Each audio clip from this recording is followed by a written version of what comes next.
Atomic gigantification was a sweeping Japan nation when along came a dude with an ultra attitude, a Kamen rider who's the greatest kicker of Japan.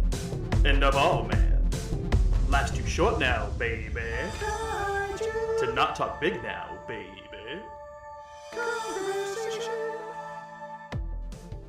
Welcome, ladies and gentlemen, back to Kaiju Conversation. I'm your host, Elijah, and joining me again for the first episode, we have actually recorded the first mainline episode in months, is my lovely co-host and editor. Hello, I am Rex. And we are back. Finally, we have recorded, right? We've done Godzilla Day, and we've done G-Fest 2025. But we haven't recorded since like May or maybe June. We might have done a recording in June. Yes. So we did 2 recordings in June. So it has been it's been a little less than 6 months. This might be our longest hiatus. Probably. But let me tell you, I'm really happy to be back. And despite the fact that we went from Gamera versus Viras to back-to-back bonus episodes, and now we're doing our end-of-the-year special we always do, I'm really happy. You can't always control these things. We can't control these things, but I'm still happy. Life happens. I've missed these episodes. The work that goes into it brings a little sparkle to my day. And after this episode, this is probably going to be going live at the very tail end. It'll either be the week before or the week of the end of the year. So there's a lot to be done. Obviously, by the time this episode comes out, we are going to have some more updates to this list. There are some news that hasn't come out yet. There is some news that hasn't come out yet. There are trailers to be released. There's a plethora of stuff to be coming. But we love to do a look at what's to come. But before we do that, Rex, how have you been?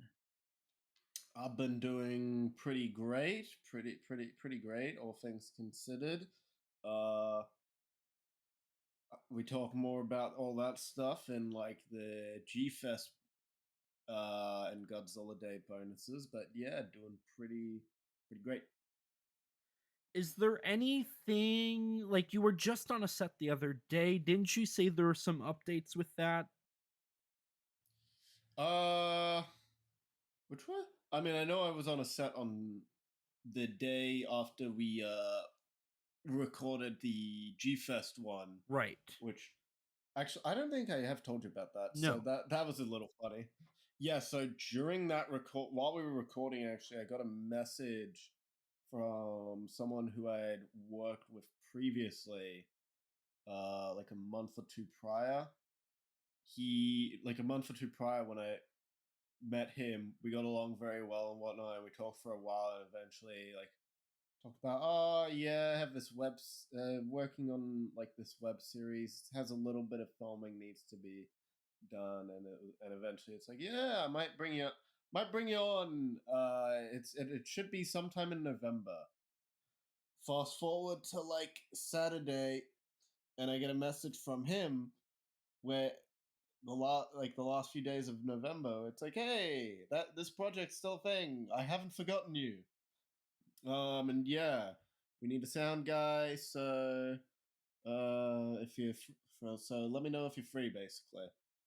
And yeah, I was sorry for the late notice because it was the day after. And yeah, did that. Went there, and but because of the weather, this shoot that was gonna bleed it to a very busy day where I would have been going to set shooting from about like 11 till 4:25 p.m. and then having a movie at like 4:30 p.m. And then as soon as that finished, going to a work Christmas party.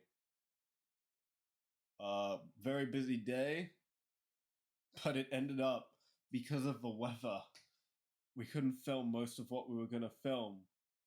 So the one shot we didn't even require any sound. So you just kind of showed up and stood around.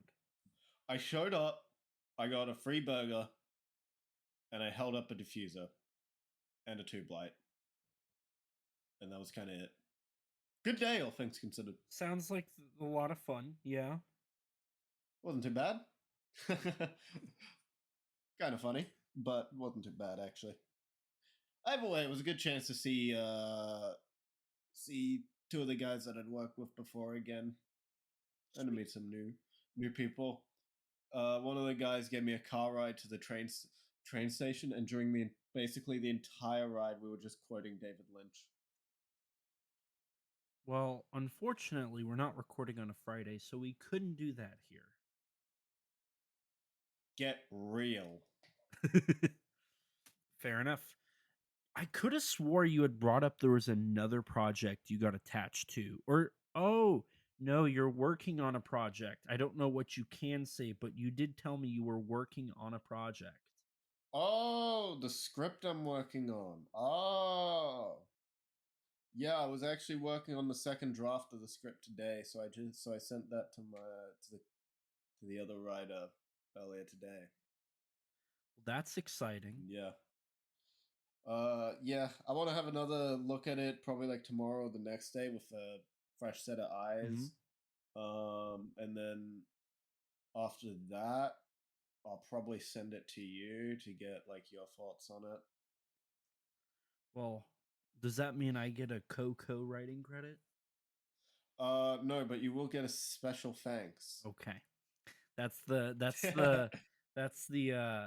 we're not gonna give you credit, but we're gonna give you credit. It's a good thing that I'm not a part of the Writers Guild, or there would be an issue. But that is exciting. I'm really excited to read it. Is it a short film? Like what can you say? Okay. Yeah. And It's just like a 6-minute. It'd just be like a 6-minute, roughly 6 minutes, like black comedy, basically, is the idea behind it. Okay. I'm very well acquainted with the 6-minute short film concept. That's so real. That's so real. I have done 2 fan films, 2 original short films of that length, and then 3 others. I did 3 others. I don't recall their lengths. Man, no.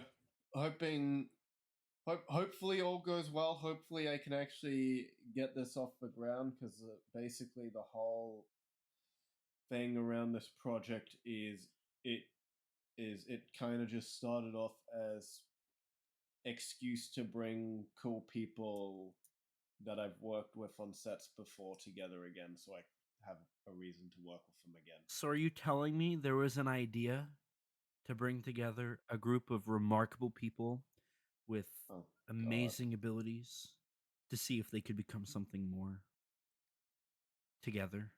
Yes. We'll lose. And we'll do that together too. Bum, bum, bum, bum. Thanks for going with same the composer. bit. Thanks for going with the bit there. Well, that's good to hear. I'm really happy. It's funny because I feel like when we first like the first episode we did this year, you were talking about that. And since then, like a lot has happened, and I don't know how much will actually get kept in the upcoming episodes that were pre-recorded. But it's really nice. You were probably thinking of a different project, from what you might be thinking of, but this like idea, I've like this came from the her hour. Just like after that, I was like, man, you guys are all cool. We should work together again. Basically. Well, what I was gonna get at is it's really nice to see like the beginning, because really your work started this year, right? And so Mm. now we're finally seeing that, right? We have on record like the beginning of that. And since then, like we've morphed now. You went from just doing your own things to now you're co-writing, which is really Mm. awesome. And Mm. I'm excited to see where this goes. And what I'd like to do in a perfect world is this will end up where this story will then go is eventually you and I working on a film together, right? Um, Yeah. that's something that's definitely a dream you and I have both, you know, humored with over the course of the last Yeah. handful of months, maybe even a year or two. I mean, I don't know if it sounds like I'm like humoring it. I'm being completely unironic when I say to you, "Hey, we should write something together sometime." I mean, I think we should. Like there is not a hint of irony when I say I think the biggest issue right now is both of us have so many projects in the works that that. it's like, oh boy. Yeah, not right now, but like I mean, after like this project, I'm like I'm down. You know what I mean? Right. We'll see where I'm at. I got some stuff to share a little bit. Okay, okay then. Too acting like he's too good for me. No, Can you but believe there's this? actually some news I found out today that I can't say for the Oh, listeners, unfortunately. But I'll hint at, and then you'll know.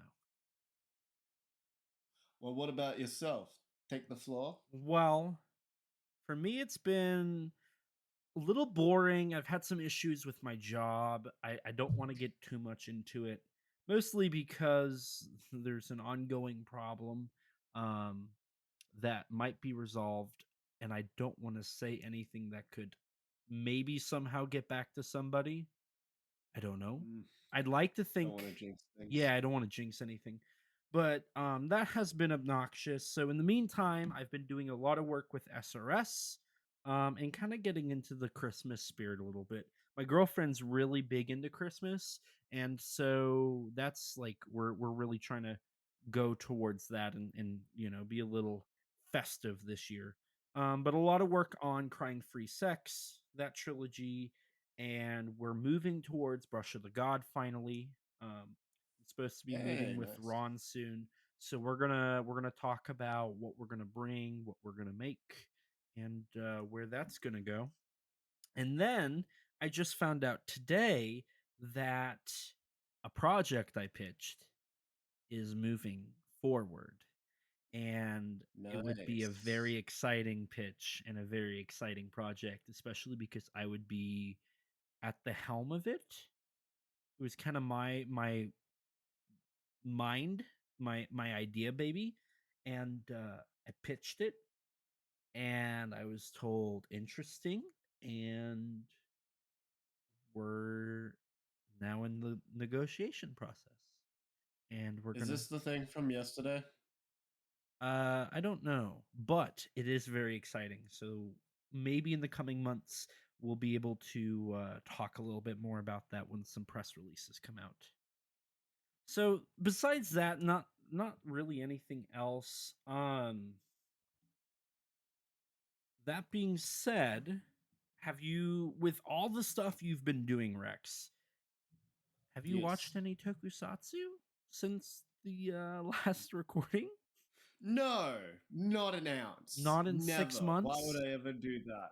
Why, where would I ever do that in 6 months of time? I You don't know what know. I mean? But yes, I have watched some.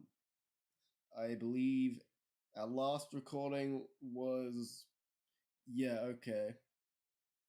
Don't know if you want me to spoil that episode, so I won't. But yeah, basically all the Toku I watched was like G Fest onwards, anyways. Yeah, so G Fest Plus. Uh, We talked a little bit about a couple ones last episode, the G Fest episode. um that you and I watched together, but we're gonna rehash those obviously.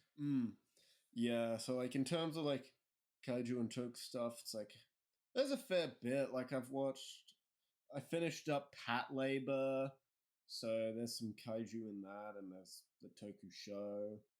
I've watched like the Frankenstein duology, Destroyer, Terror of Mechagodzilla, Megaguirus, and the Honda doc all at G Fest. Then while I was at your house, we watched Moon Over Tau, Dragon Blue, Kamen Rider Zeto, and I watched. Well, I only watched Zeto was the only one I watched with you. And then Female Ninjas Magic Chronicles, the first one. I think it's actually the seventh one, but anyways, which a lot of I said my thoughts on the G Fest movies before, but Moon Over Tau was disappointing. Dragon Blue is kind of awesome. It's not great, but it's a movie made specifically for me. And Female Ninjas Magic Chronicles was kind of awesome. I feel like you actually it's not secret. You said you were happy in our calls, but what was it like having access to like all like I'm pretty sure I own about 400 Japanese films. I mean, I can just look and find weird things that uh no one else would possibly ever own. You know what I mean? Yeah. No one else in my life would have this. Even my even my cinephile friends, none of them would have Female Ninjas Magic Chronicles. You know what I mean? Mm-hmm. By the way, that's Not gonna find that. Kunoichi. That's Kunoichi Ninja. Kunoichi, yeah. Kunoichi Ninja. Yeah, that was released from Media Blasters. Yeah. Sorry, I only had like the literal translation. No, you're good. I figured I'd title. let people know in case they're like, "What's that movie?" And then they were like, "I don't know which one I'm looking for." Yeah, on my plane back, I rewatched Godzilla -1. Peak, obviously. Outside of that, like the next month, I didn't really watch a lot of Godzilla up until I started showing after finishing like showing my housemate the Alien and Predator movies. I started showing him the Godzilla movies thanks to his insistence. So we've watched 54, Raids Again. Then I did a little side venture and watched King Kong with him. And then King Kong vs. Godzilla, Mothra vs. Godzilla. And we watched like a quarter of Ghidorah recently, but we didn't end up finishing it. But yeah, so I've watched those with him. And outside of that, and then yeah, with another friend of mine, I've watched actually a person who was with us when we were watching that first third of Ghidorah. I've shown him.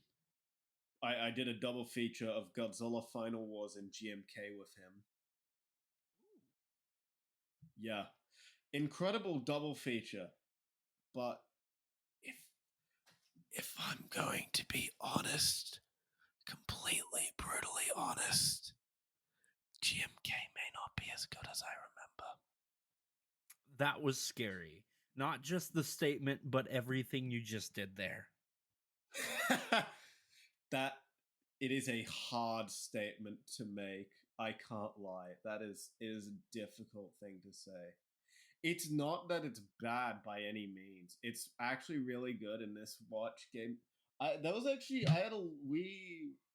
a lot to think about on this watch, and there was a lot of things script wise that I'd kind of never noticed before.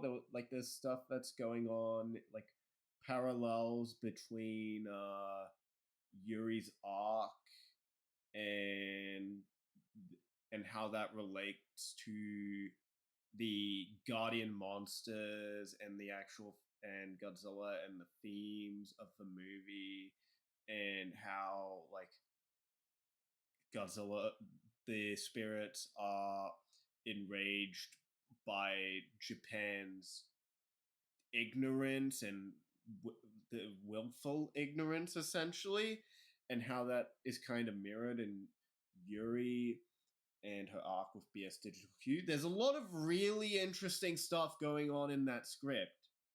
There's a lot of good there. It just I don't think the film entirely comes together, which is really sad to say because it's like really close. It's really close. And then I also think that the action it's better than a Heisei movie, but I don't think the action is too great. I don't think Millennium Godzilla has too great of action. I remember mentioning in our discussion about Godzilla Fest, the new Godzilla Fest short, how it's like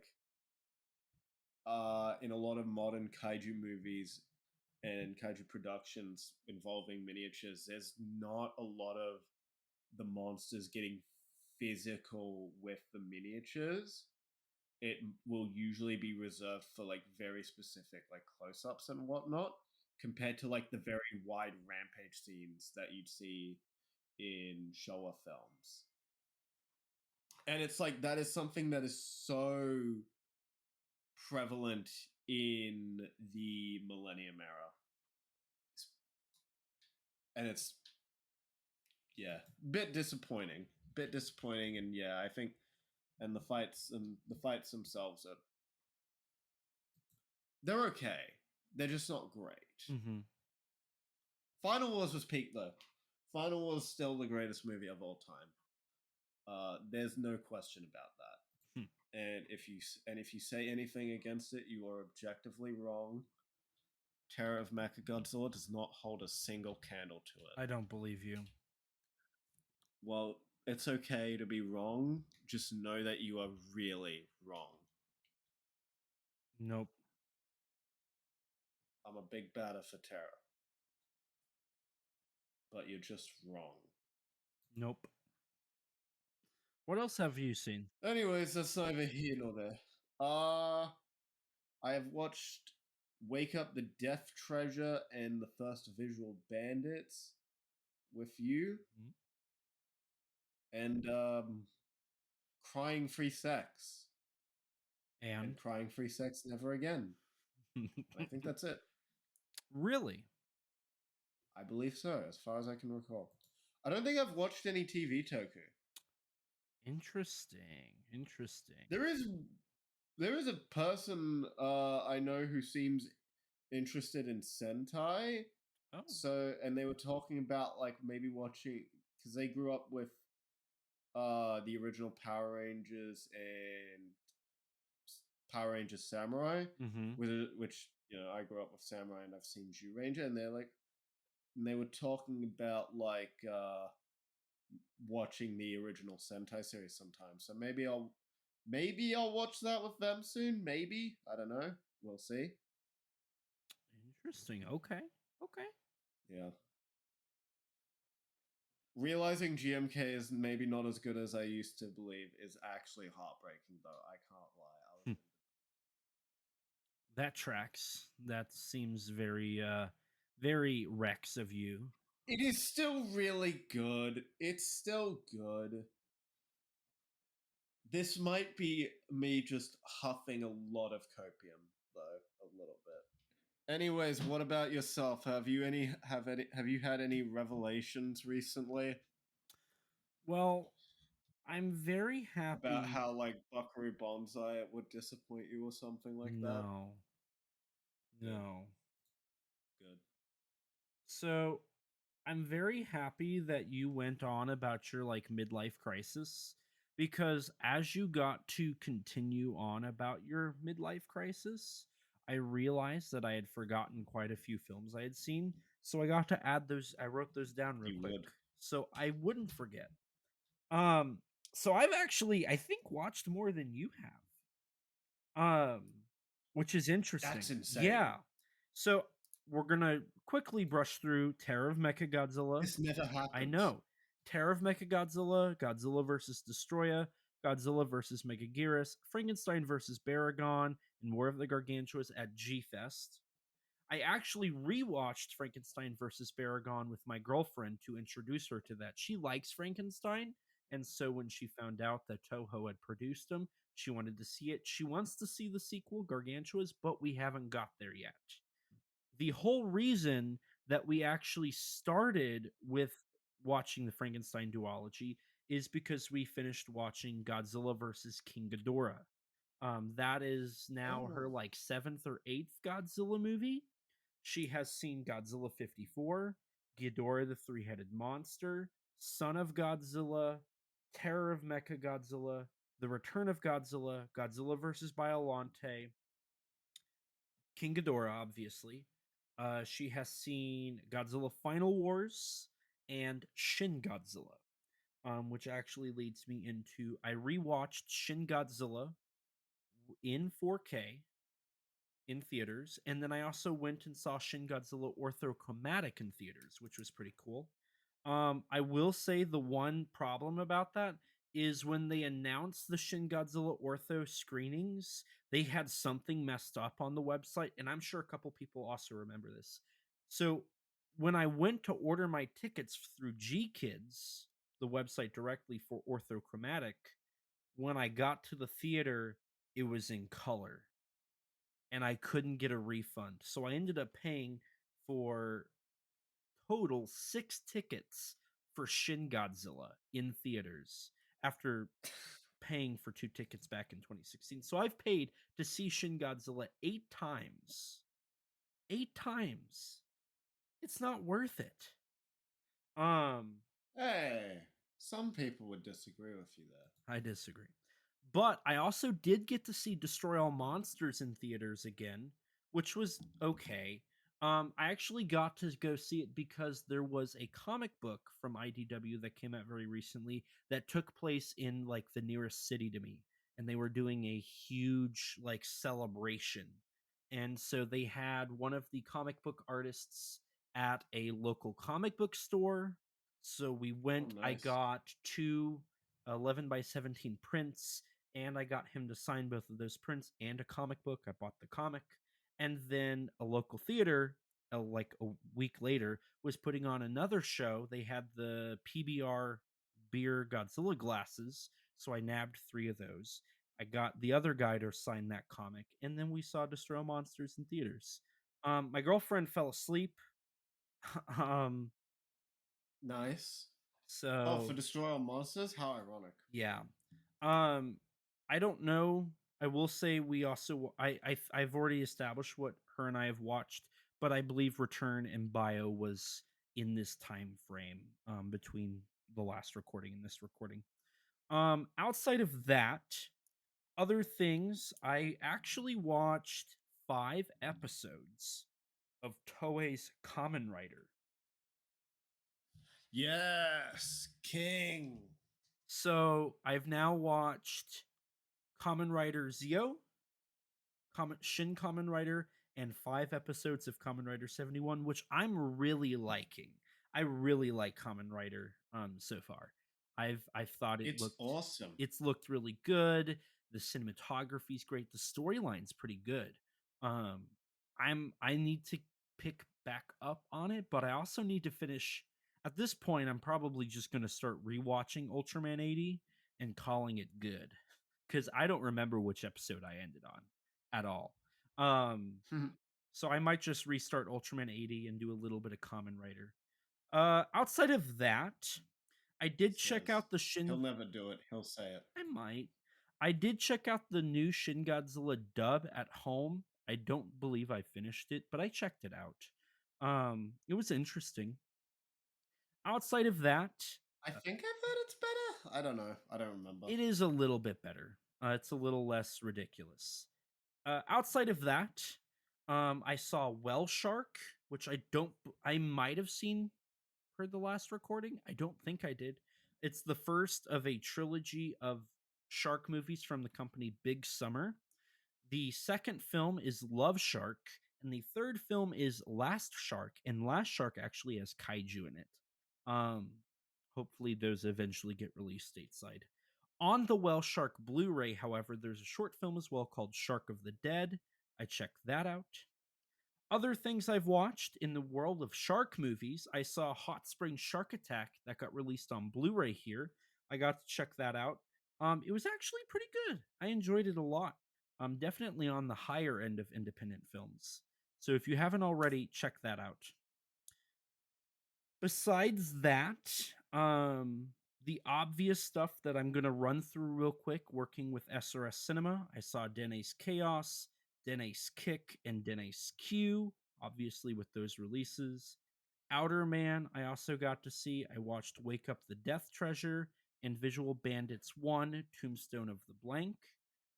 All very good. I'm very happy they're getting released over here stateside. It's really awesome. And as you mentioned, Rex, Crying Free Sex and Crying Free Sex Never Again. I watched both of those with you. Mm. Outside of that, if we're looking What a at watch. yeah, if we're looking at some more American stuff, I watched Mega Python versus Gatoroid. I've recently been into the whole buying of the Asylum's like giant monster movies. So I have purchased like 40 of them. I've Oh. watched that one. I haven't watched any of the others. But I also finally got around to watching Incident at Loch Ness, um, which is that mockumentary with, oh God, what's his name? Werner Herzog. Um, Yeah, I need to so watch that. I enjoyed that a Because I've lot, been actually. watching a bunch of Werner Herzog documentaries for classwork. That was a lot of fun. Some other things I watched. I watched Versus with my girlfriend because I was Nice. talking about it, and she was like, "That movie was insane." She did not love it. Um, I don't recall switching Yeah, gears maybe here. I should show my friend Versus. He loved Final You should. That was my pitch to my girlfriend, and she said I prefer Final Wars. Wars. I mean, valid. Valid, yeah. I agree. I've also been watching some more of Error 4444's releases. They've put out a handful of tokusatsu titles. You've got Entomia Extinction, Funky Forest, The First Contact, Warped Forest, the Murakami Trilogy, Crazy Family, Scissor Penis, and Egg. I checked out Egg, which was okay. It was a little boring, and Scissor Penis, which I probably will never watch again. Um, there is a short film on that Blu-ray called UFO that I have not watched yet. It's like 12 minutes long.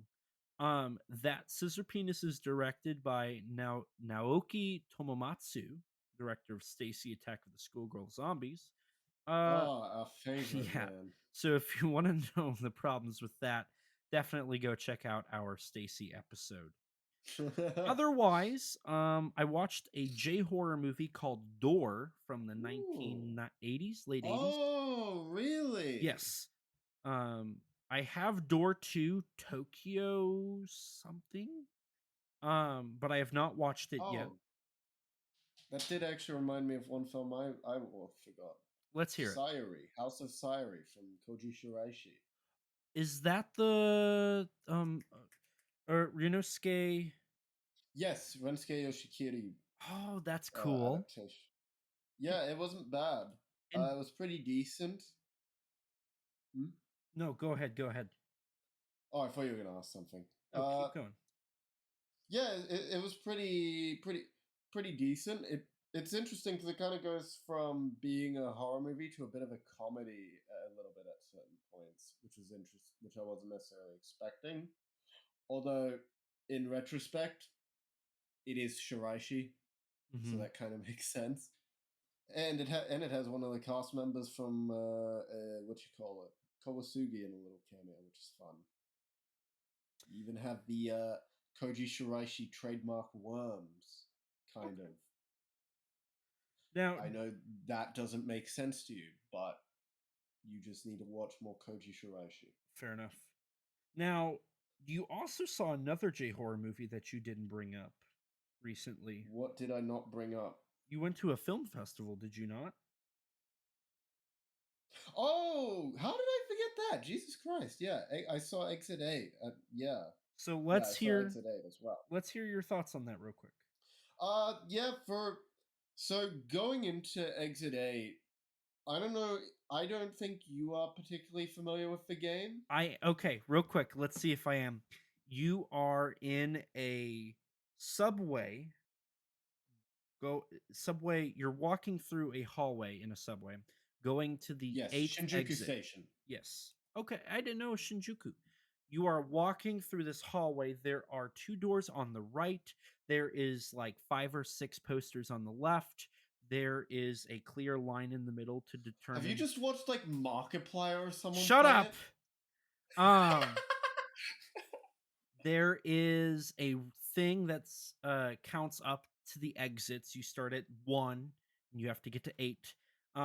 There's rules that you have to look for what's different. If there's something different, you go backwards and then it'll move you up to the next exit. If it's okay, you keep going straight. There's like a you turn left and then turn right and then turn left again and right again. That's kind of the motion you're doing. As you're walking down the hallway, a man walks by you. Um, so you look for anything. Sometimes there's like government agents that show up. Sometimes there's like things secreting from the walls, messed up pictures, open doors. Um, at one point, there's like a staircase that goes up into some brightness, but it's like a fake ending. I want to say there's like a disastrous one as well. Um, and if you successfully get to exit 8 and past that level, you go up these stairwells and then you hear the sounds of downtown Tokyo and you've completed the game and you're good. Did I get that right?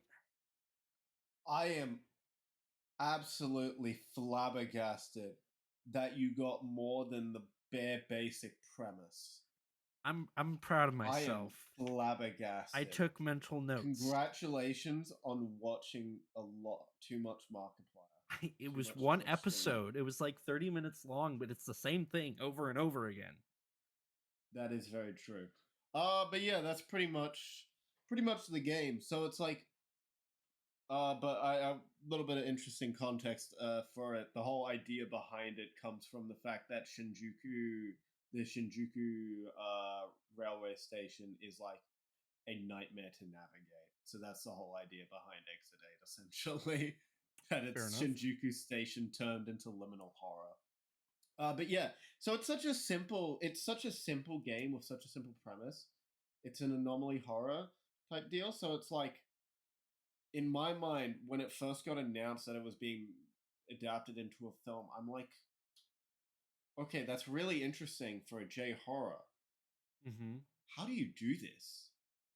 How do you turn this into a movie? How do you turn this into a movie? And like, photo images would come out from the movie of actress like Fumi Nakaido on like a beach, and I'm like, okay, so clearly there's a little bit bigger of a story here, but like, what is this? What could this possibly be about? And yeah, so that was kind of my mind. So I'm like so curious. And going in, it ends up being a very simple, very, in all honesty, very basic story Mm-hmm. of a man who's, so he's in like on the subway in Shinjuku, and we get like this whole like 10 or so minute sequence that's entirely like a first person POV, uninterrupted, of him like exiting the station and whatnot, and getting a call from his ex about how she's pregnant and whatnot. And so from there, as he gets trapped in this liminal space, he is essentially forced to confront his fears of fatherhood and whatnot. And it's basic, but it's not bad, and it ends up being a pretty decent time overall. It's not quite like anything like groundbreaking for J horror. I'm still waiting for a J horror film that like really like just breaks new ground. You know what I mean? Right. One that just revives a rather stagnant sort of area of horror filmmaking in Japanese cinema. So it's not quite that, but it isn't just the same ghost movie again, which is good, and it is legitimately it is pretty good, all things considered. It's a good adaptation of the video game. It's quite faithful. Like a lot of a few like the anomalies you mentioned are things that happen in the movie. There's a couple other interesting things going on. Like there's a backstory for the man, like that walking man. There's a little bit of a backstory for him, but it also, in giving him a backstory, his backstory it's there's still a mystery to it. And said backstory is kind of more there to raise the stakes a little bit. But yeah, no, it's pretty good. It's not incredible, but I had a good time with it. So if you like the game or you like Japanese horror, it's worth checking out. Yeah. Interesting. And that's the Rex approval for Exit 8. Well, that's good to know. We appreciate your approval. Trademark Rex seal of approval. The most important seal for a J horror. You know what I mean? So, speaking of J horror, getting back into what I've seen, I also recently watched Uzumaki again. Ooh, yes. On the topic of oh god, who wrote that? Junji Ito. Sorry, I read Junji Ito. Yes, I watched the Uzumaki anime as well. I definitely see the issues that people had with that. And you'll never guess this. You'll never guess what I did. What? I read the manga. You deserve a round of applause for that. You deserve a standing Thank you. ovation. I also read about half of I'm not going to give Tomie. you one. I read half Yeah, of I'm the definitely Tomie. not giving you that standing ovation. Well, Tomie's I like say, having twice. not finished it. It's like twice the length of Uzumaki. So, and like a boatload more of dialogue. It's a very bulky manga. So I watched Uzumaki, the anime, and read the manga. I also watched read half of Tomie, and I watched the 1998 Tomie movie. Oh, nice. What do you think of that? I don't understand why people like highly talk about it. I think it's all right. I was not a fan. I didn't even realize it was that highly talked about. The impression I got of the reception to it was it's decently. It's not a bad like late '90s J horror because it came out 1998. It was the same year. No, it would have been just after Ring because Ring was January. It was it was same years. So here's the thing. I looked at it and compared it to like Ring and Rasen and like the films of the time, and I was like, man, this film is way lower budget, not as interesting. And the fact that it adapts some parts of the manga, but it's also a sequel to the manga. I read all the parts that it adapted, and then like it treated Was most it a sequel? I don't. not Because I remember a sequel in name it does only. definitely adapts parts of It adapts the photograph chapter. Partly. Yeah, it adapts that original character too. I forgot her name, but like it's adapting that original protagonist that But gets dropped at a certain point. But it's acting as the original, like what it's adapting happened before the movie. So it's like a sequel in name only. It's like a alternate, like this is what came after these parts of the book. I wasn't a fan of that. I thought it was weird. I don't remember it well enough. See, I didn't like it. Like that part of it just kind of bugged me. It was like, okay, so you're adapting. It's like the photograph chapter and like two other chapters that it's like taking from. and it barely takes from him. And what it does, it tries to say that happened in the past, and this is in the future. Oh, okay. Yeah. Right. I don't really remember too well, but And then the yeah. ending is just kind of messy. I felt like the ending where like I won't spoil it, but how they kind of backtracked on what they established was not ideal. I didn't love it. Mm.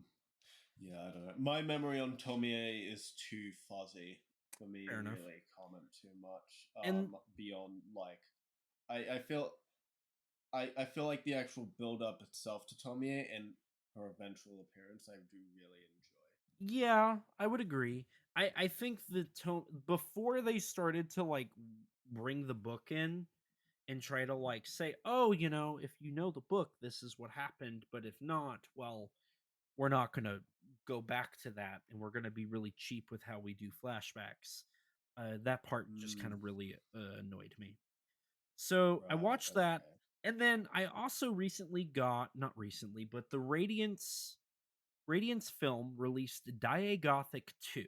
I haven't watched all the films on that, but I finally got to sit down and watch The Demon of Mount Oe, which was actually really cool. Oh, It's nice. it's Daiei's first kaiju movie because it came out in 1960 and Daiei didn't have anything pre 1960 with Daikaiju in it. So that's really cool. Um it's more of a Jedi Geki samurai movie than that, but regardless, it's a lot of fun. Um, I enjoyed it a lot. I also saw The Ghost of Yotsuya and The Snow Woman. I don't remember if I've talked about those previously, so I'm just going to say that and kind of move on. But I definitely did watch both of those. And then outside of that, I also watched Kigai, which translates to Strange City. It's from 2008. I only watched episode 1, which has a giant bird in it. And then I saw a preview of episode 2, which has a mystery like mirror. I don't remember what three's about, but then episode 4 has a giant monster in it. So I'm hoping to finish that miniseries up. It's not very long. It's like 110 minutes total for all 4 episodes. So outside of that, the last thing it looks like I really have um, is I watched Higanajima Escape from Vampire Island, which is a adaptation of a manga. It's about vampires. There's a giant monster at the end. The sequel looks more fun than the first one.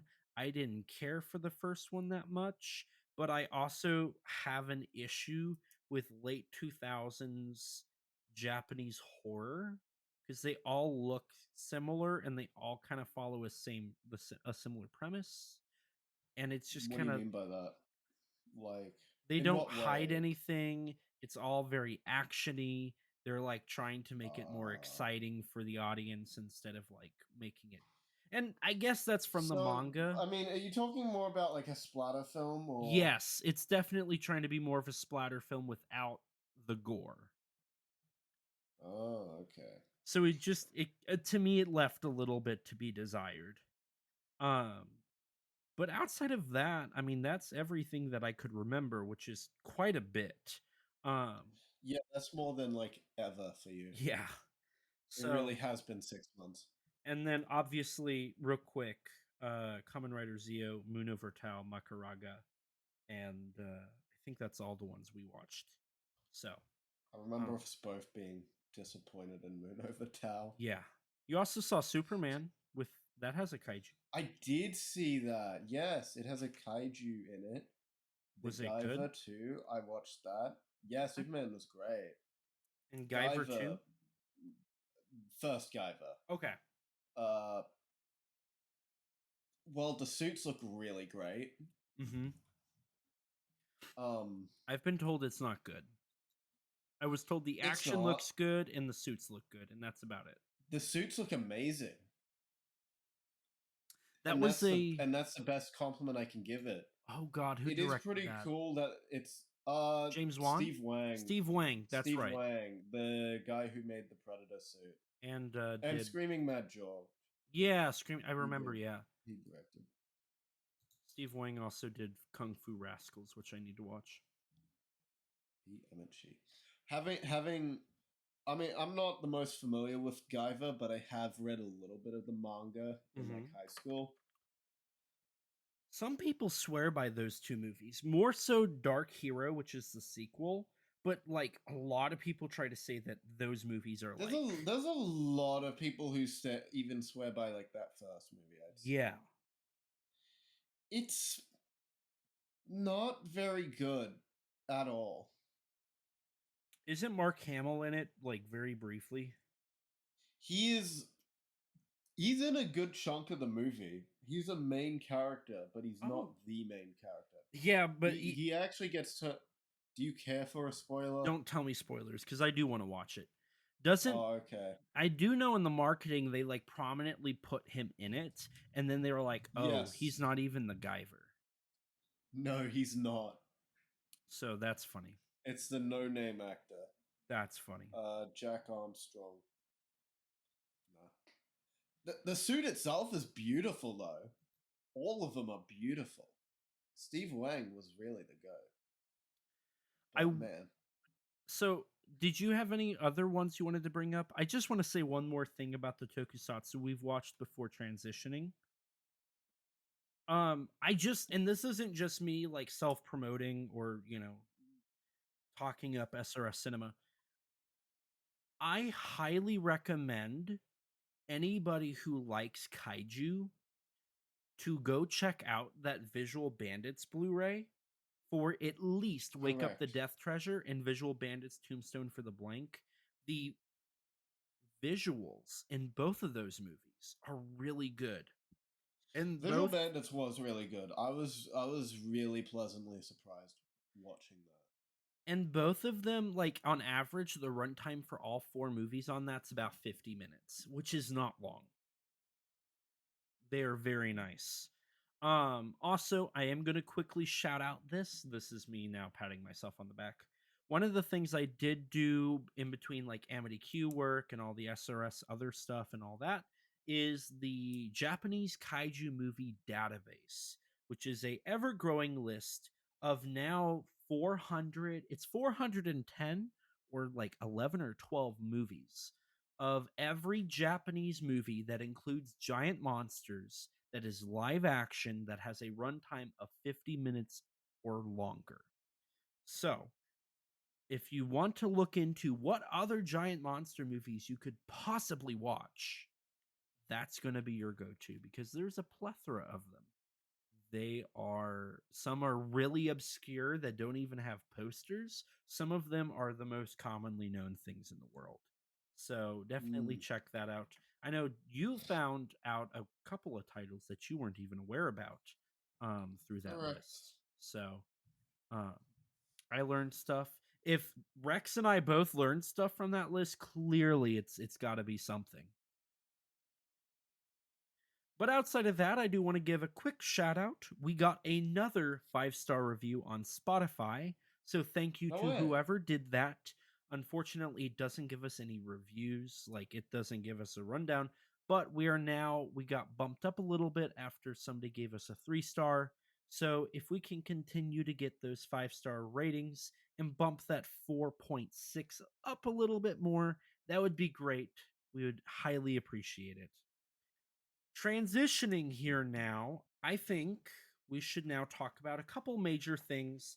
Now, this episode's main priority is to be celebrating what is coming in 2026 in the world of kaiju cinema, television, and the genre.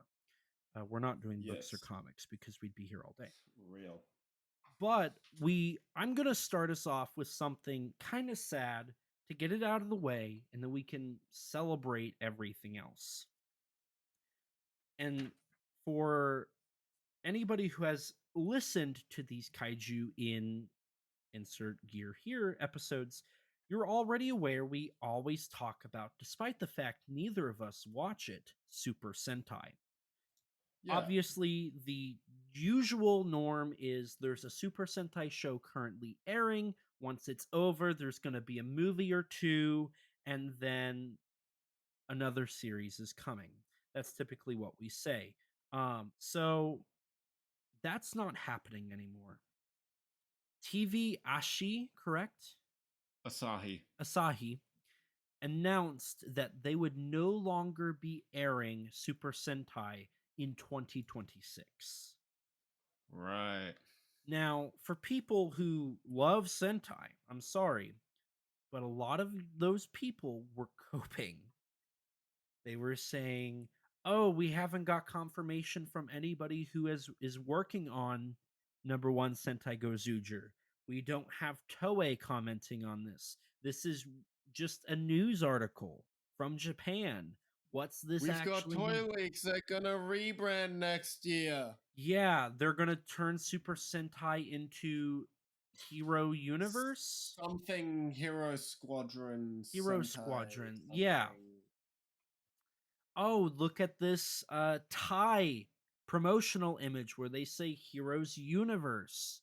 Guys, we already have a copyright trademark for the next show. We've known that Sentai's rebranding for years.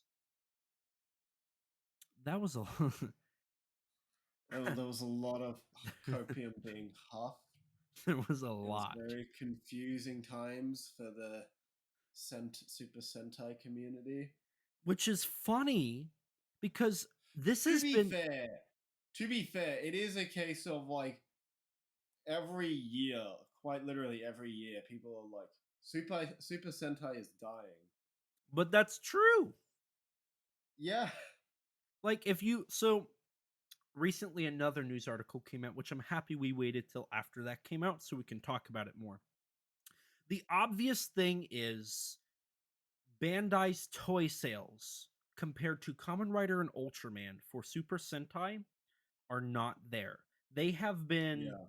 what, four like a fourth of what Kamen Riders put out for the last like Whilst being more expensive than Kamen Rider. yeah, for like 5 years Kamen Rider has been making 4 times the money in toy sales than Sentai has. Sentai's movies aren't performing well. Oftentimes they're paired with Kamen Rider to get people to go see them. Look, the amount of Kamen Rider that's been put out into the world is like 5 times more. Like Kamen Rider's got like 4 spin-offs of one show plus 2 movies, a straight to video movie and like a limited like an exclusive streaming show and like Right. 4 Blu-ray like short films. So Kamen Rider has been like they're obviously putting more focus in the Kamen Rider. Now the toy sales isn't everything. It's not just the movies aren't doing well, but viewership on Sentai is down. And the reasons for that, Rex, did you read that article? Did you see the reasons they gave? I did see that there was mention of the fact that because Power Rangers has ended, We're going to talk about that. Toei has lost some of the profitability of Sentai. That'll be the last thing we Toei. bring up because that is a big one. Oh, yeah. So they credited declining birth rates as one. Yeah, There's a right. smaller viewership. They credited the fact that on that topic, they haven't been making adult-oriented toys, like collector's items for Sentai like they do for Kamen Rider. And so the audience of Sentai is strictly kids, and they're not Yes. catering to that older generation. You have the fact that there's more stuff on TV now that's more interesting than Sentai, and so people are watching that. And then I believe the other one was because of like mobile games and gaming and other distractions for children, they're not watching TV in general, so Sentai's getting hit from that as well. So those 4 elements, like it's impacting not just Sentai but all of Japanese television. Oh, of course. I mean, a lot of that, like with the people not being watching TV, is just impacting television in general across the world, really. And that leads us to what is probably the biggest elements, and that is Hasbro. So here's what I know before we talk about the actual like toys. Let's talk about the other side of that. Because of the deal with Hasbro requires so Super Sentai has to have 5+ heroes, which is a large cast. Already more money. They have to change into costumes, and then there's Zords, and then they're Megazords. I don't know what they're called in the Sentai stuff. I'm gonna call the Power Rangers lingo, which is I mean, they're not always called Zords. I would just call them mechas, honestly. okay. Because it like yeah, the name changes with shows. Okay. So they have to make 5 smaller mechs, 1 giant mecha, and then 5 costumes on top of their villain of the week. Because of Super Sentai, they have to do miniature sets because of the giant robots, which means more money. That's a lot of expenses for a show that's not making as much as a human height, a human-sized hero that has multiple forms, but they can film it in the streets of Shinjuku and not have any issues. So there's more money being put into that. And because of the Power Rangers deal, they have to follow, like, they can't change that. They have to follow through with that idea. There is no wiggle room to update or change Sentai. It has to stay Super Sentai as we know it. So it is not something they can rebrand or reboot or redo because of that. Furthermore, they do not have the ability to broadcast Super Sentai internationally. And Toei's aiming towards an international audience is due to the issues with Japanese television. So they can't do simulcasts. Super Sentai is landlocked to Japan. There's no way that it can work that way. On top of that, Toei can't license Sentai stuff outside of Japan and certain areas of Asia. And that's what you were about to bring up. So I'm going to let you talk about that.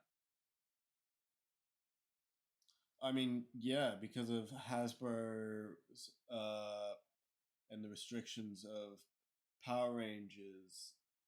Yeah, well, yeah, as you said, it's they can't sell much of the toys, and unfortunately, since the toys in Japan have been not the greatest, they've kind of been stagnant since I want to say it was Kyoryuja. I think is the show it was, if I'm recalling the chart correctly. Right. Essentially, like mid 2010s ish, it's been pretty stagnant. You could argue even earlier it's been stagnant, but let's just say there for now. So they've been pretty stagnant, if not going lower, especially thanks to things like COVID and whatnot. Yeah. Right. And with that, when Hasbro bought the license, they took it from Bandai. They took all those merchandising rights, and that's, I believe that doesn't include just merchandising. I think that includes all of it. So Sentai can only be marketed towards certain territories in Asia and Japan. Yeah. So it is very much landlocked.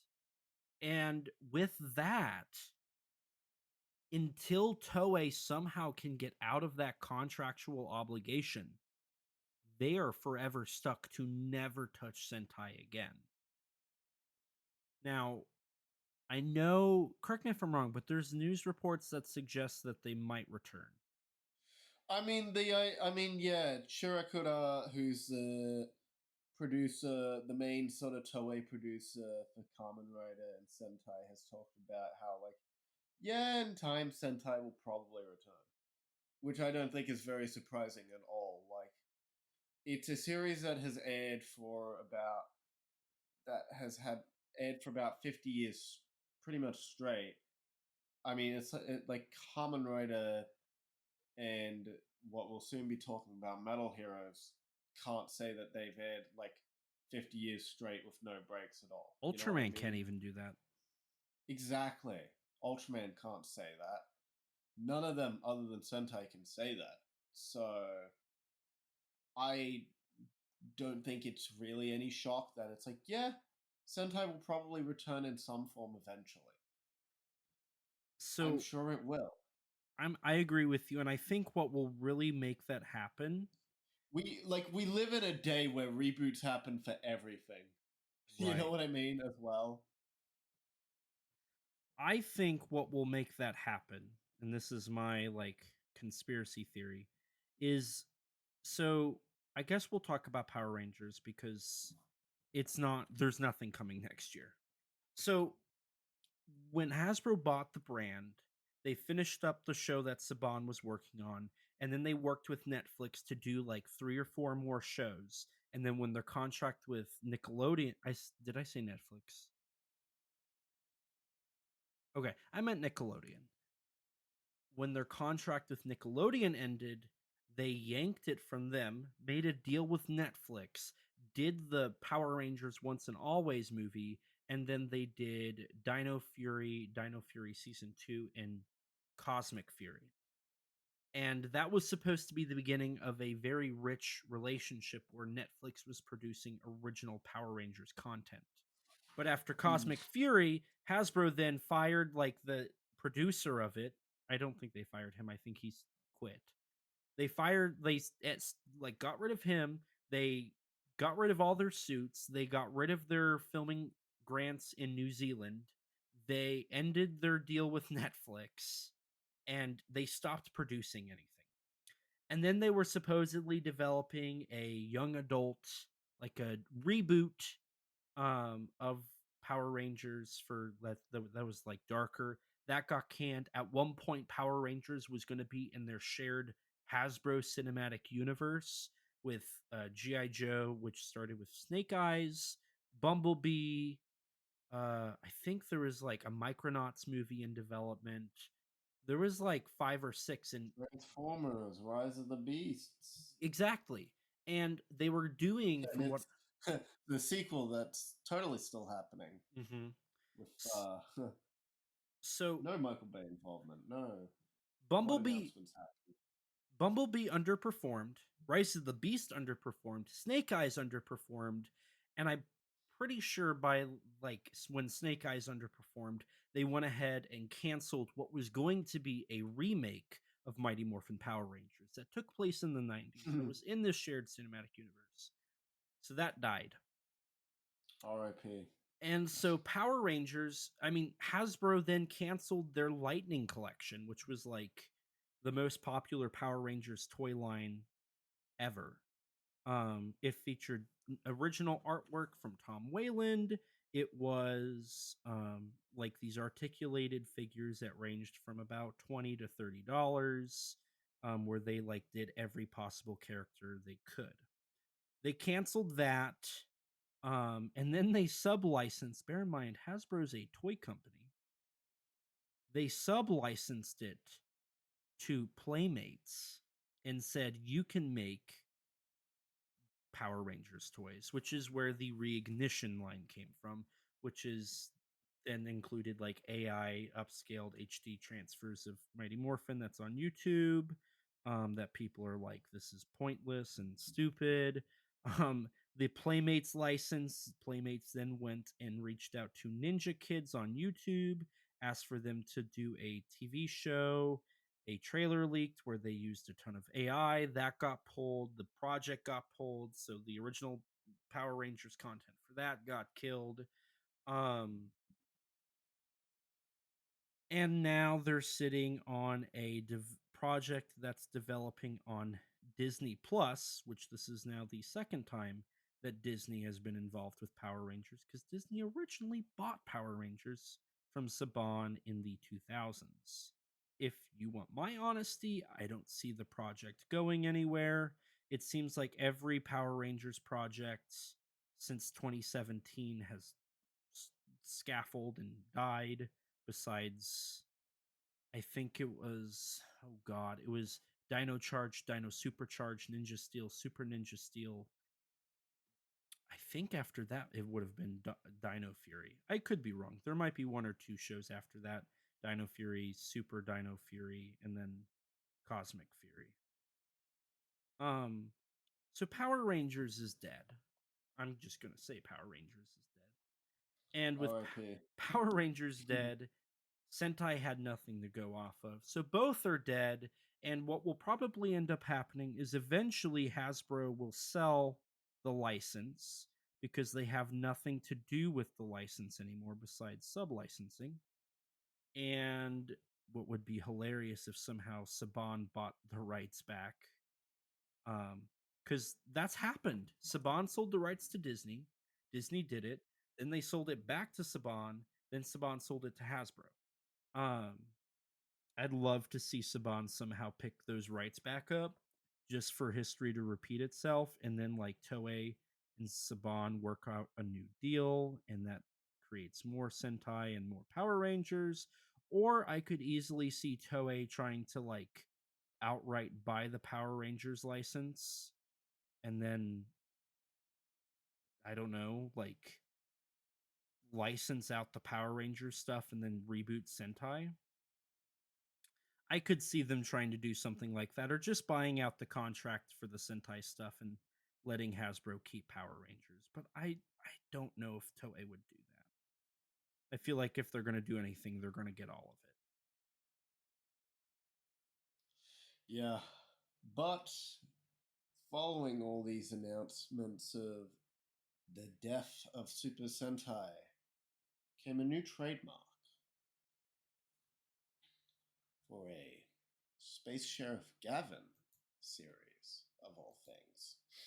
Coming in 2026, we'll have Super Space Sheriff Gavin Infinity as part of Toei's new Project Red. What is Project Red?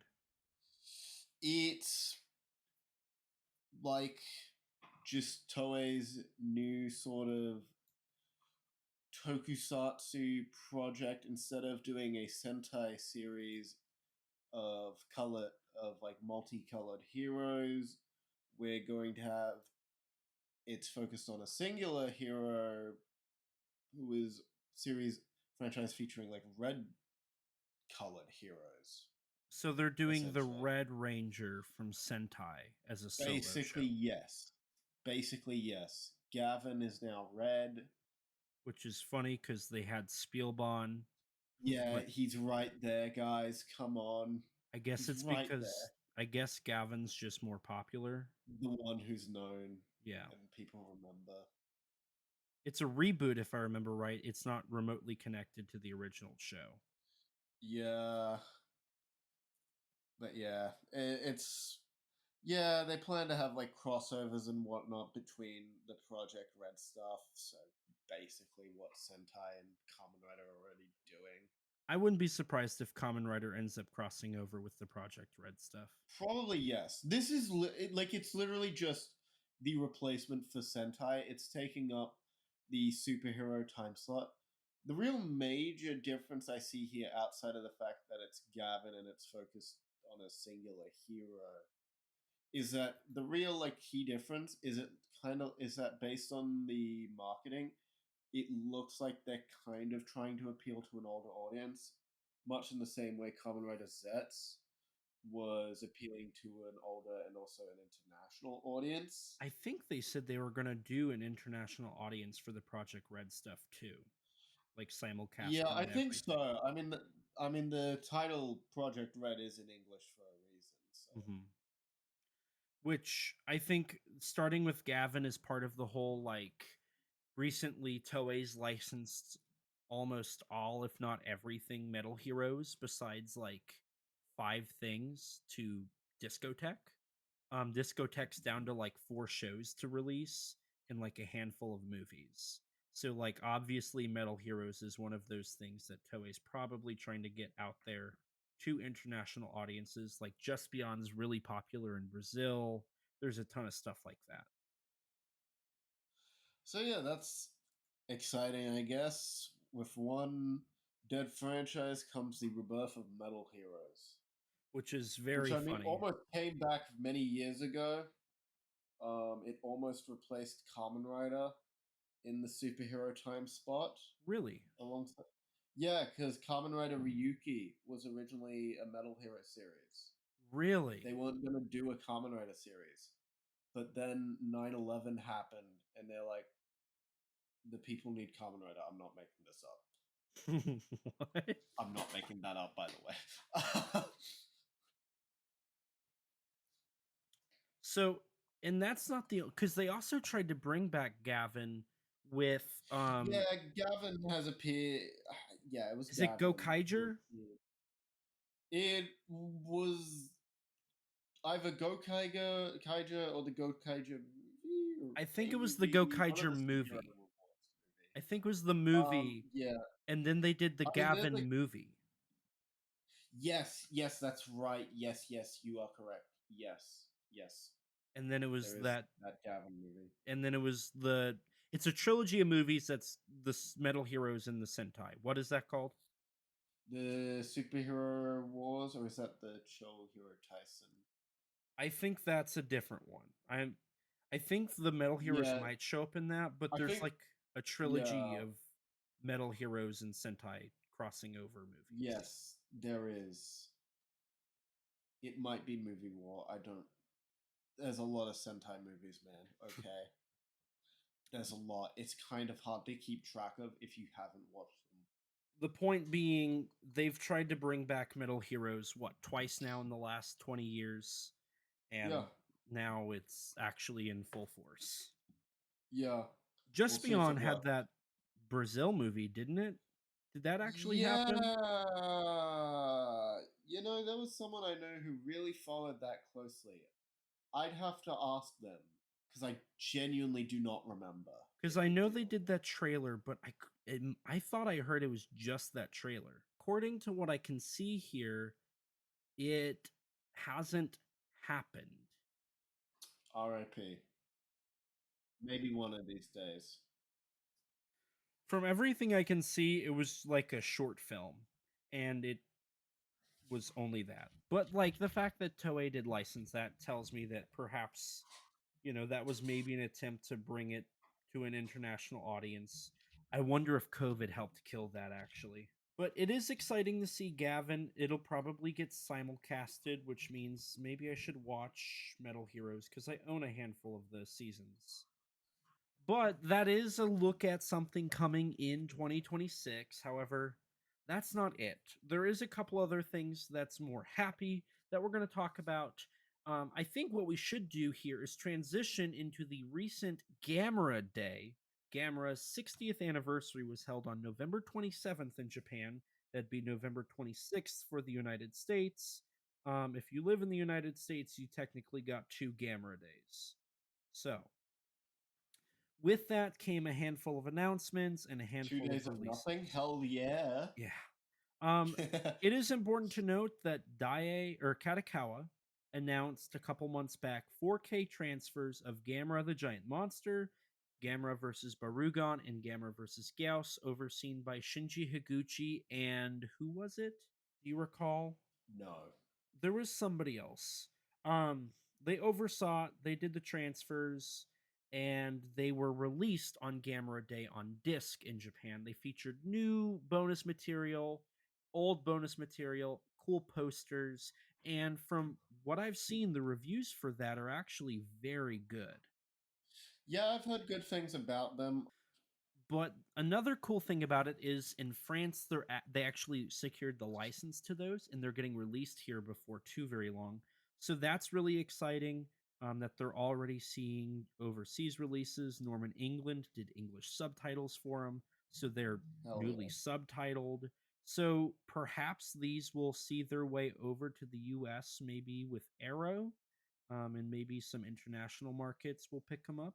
Maybe in Australia. Wouldn't that be cool? So that was pretty cool. It's nice that they're getting 4Ks. Hopefully, because the Heisei trilogy has it, hopefully, maybe Gamera the Brave will see a 20th anniversary 4K restoration, um, and maybe Viras, Guiron, Zigra, Jiger, and Super Monster will see their own 4Ks in the coming years. Maybe Gamera will somehow beat Godzilla to having the entire series on 4K. I mean, 12 movies is a lot easier than 36. True, but they started like 7 years later. Outside of that, there was a Blu-ray box set announced that features the streaming version of Gamera Rebirth and the NHK broadcast version, which included newly done animation, some like revisions on various aspects of the show, and I have a good amount of bonus features from what I remember. They announced that for release. It took a long time for them to get Rebirth out, but it is out now, so that's exciting for that Gamera product to now be in physical form. Mm-hmm. I'm trying to think if there was relatively any other announce. Shusuke Kaneko said he really wanted to do a new Gamera movie. One of the actresses from Gamera, the Heisei Gamera, was there, and she was Yeah, like cheering it on. Shinobu Nakayama. Yeah, and she was like, "We need more Gamera," and Kaneko was like, "Well, I approached Katakawa a couple years ago, and they were doing Gamera Rebirth, but I would love to do another one. I pledge that I will do my very best to make another one happen." Um, which is cool and all, but then Katakawa announced something that might mean Kaneko once again said, "I will do another Gamera," and we're Kaneko not going to once get again that. getting cucked by Katakawa. And that is a mysterious announcement that appeared on the Gamera Rebirth Twitter page, claiming Mm, of a December announcement for an upcoming Gamera Rebirth crowdfunding. yes. There's a couple things it could be. Initially, we both thought that it could be a Blu-ray box set. Obviously, it's not that. I Yeah. Although have. that was announced like the same day. It was like within a couple hours. Yeah. Um, from what I've read online, there's a couple theories. There is perhaps they're doing a promotional suit for Gamera from Gamera Rebirth. I Um, don't buy that for a second. I think it's possible. I'm trying to think what Don't buy else there it for a was because second. there's two obvious things. There was the suit, the Blu-ray box set, which got quickly defunct. Actually, I think those were the two things. Besides, some people are suspecting a season 2, and some people are suspecting a movie. If it's a season 2, obviously they're gonna like pick up where the show left off. I mean, the movie could do that too. I have a really funny theory that what it is they're gonna do a crowdfunding for a Rebirth movie, which entitles them to re-edit all of the footage from the show because there's only like 6 episodes, and then do a new segment with Barugon because Sashida, the director of Gamma Rebirth, Yeah. has expressed a ton of interest in doing Barugon. Like that's the one character. Isn't that the Barugon's the only character from the It's the show? only Showa monster that doesn't appear, yeah. He had brought that up in an interview earlier this year, and then he tweeted like, "Hopefully, or in the future, I hope to do, or I want to do Baru." He did said something like, "In the future, like Yes. Barugon will get its due diligence." Um, and I think it would be hilarious if like the movie was like Super Monster, but it was like all of the episodes together, and then there was a final like boss, and it was Barugon, and then like that was it I was mean, like, you do remember that all the episodes are like 45 minutes each, right? are they? Yes.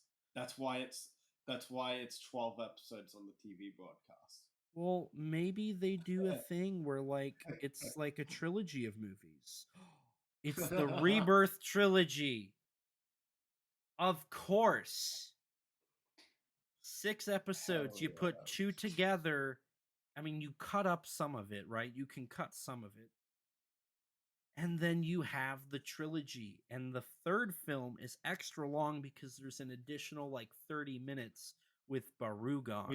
We've got to have an extra 20 minutes to explain how Barugon can shoot rainbows into your iPhones, and that gives you radiation because of like 5G.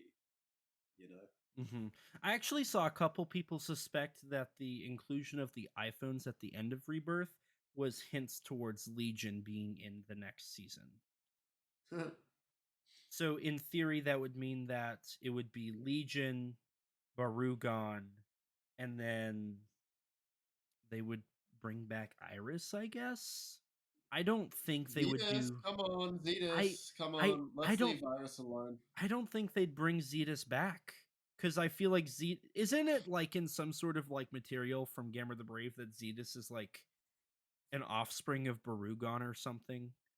It mutated by feeding on Gyaos. Oh, okay. Isn't that kind of similar to the an origin of a Gyaos or Viras or one of the monsters in Rebirth? Anyways, like one of them fed off like Gyaos or Viras or something.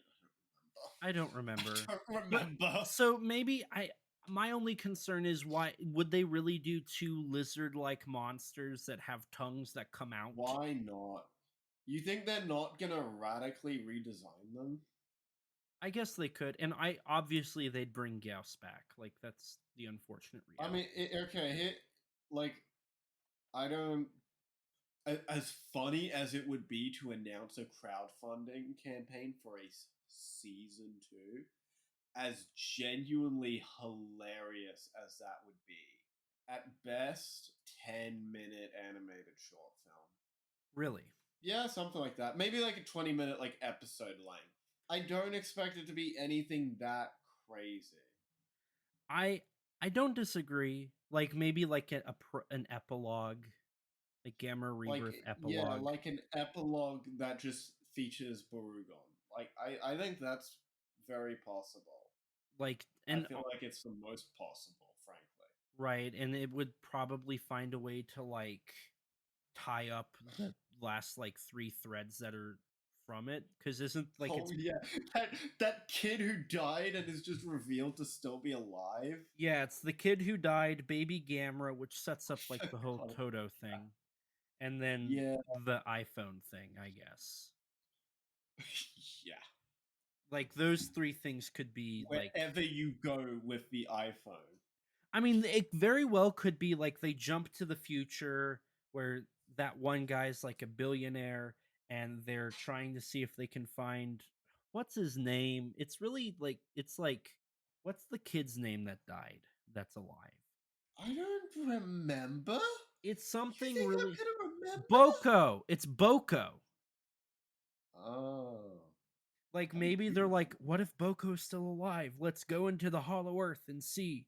And then they go into the Hollow Earth and then they find him and they're in this like little bathysphere. And they find him and they're like, oh my god, Boko, you're here. And then like Barugon shows up. And then like suddenly from a portal comes Gamera and they fight and it's over. And then they go back and it's like, you've been gone for 5 years. Whoa! And then they're You on an should. island. It's not like anything you've ever seen before. I don't buy a season 2 or a full feature length film. I can picture like a compilation like being made out of whatever comes from this, maybe if it's like a short film or something. Like I can buy that idea. But I just don't see a full TV show or film. Maybe a web series. Maybe. Like 3-minute episodes, you could maybe do that as well. I could see that being a possibility, maybe.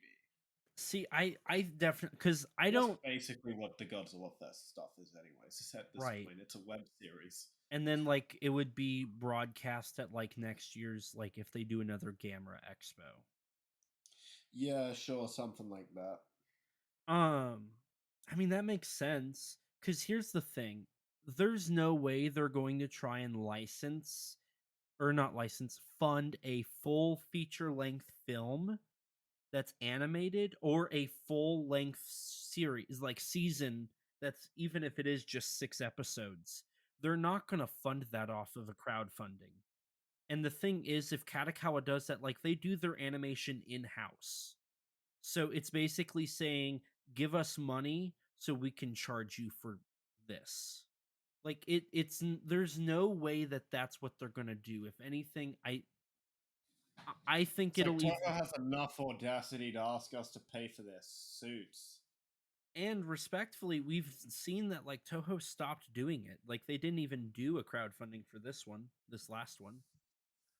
Yeah, because people weren't They weren't people doing it. weren't giving them what they wanted. So I think that's actually a very valid point. So we'll see what happens. By the time this episode goes live, we're gonna know what it is. Maybe we're correct on one of these like 4 things. It'll either be a sequel movie, a second season, a promotional suit, or a short film. I really like that Can't wait idea. for it to be Gamera 4 announcement. It's finally happening, guys.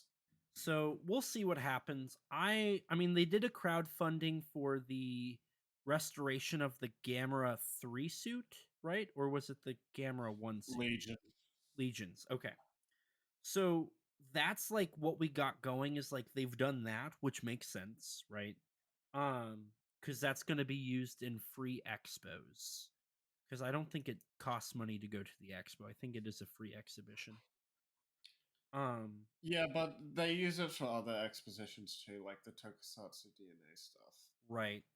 Now, there is one thing we haven't elaborated on, and that is a Reddit post that the user did post photos of him at Gamera Expo. So, like, it's not a lie that he was there, but basically, it's this user was at the expo, and a Katakawa executive saw a foreigner there and was confused because they didn't market it internationally. It was all like very much aimed in Japan.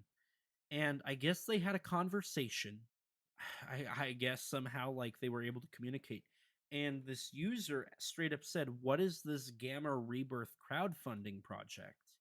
And it was all the executive would say was new project. That has caused many people to suspect a season 2 or a movie, but that could be BS. That could be misinterpreted. Anything. That could be anything. So we'll have to wait and see what happens there. Moving into a different anime sphere, we did recently get the announcement of a Godzilla anime series. Oh boy. It is overseen by Toho Animation, co-produced with Studio Orange, the company behind the 3D animated kaiju sequences in Godzilla Singular Point, and the Thai company Igloo Studios, the same company behind the Godzilla 70th anniversary, 70th legacy statue, the one we talked about in our Godzilla Day episode. They're also the ones who did the Godzilla Southeast Asia animated advertisement with the green effects, the green atomic breath. And apparently, this is from a recent interview, they have more projects in store.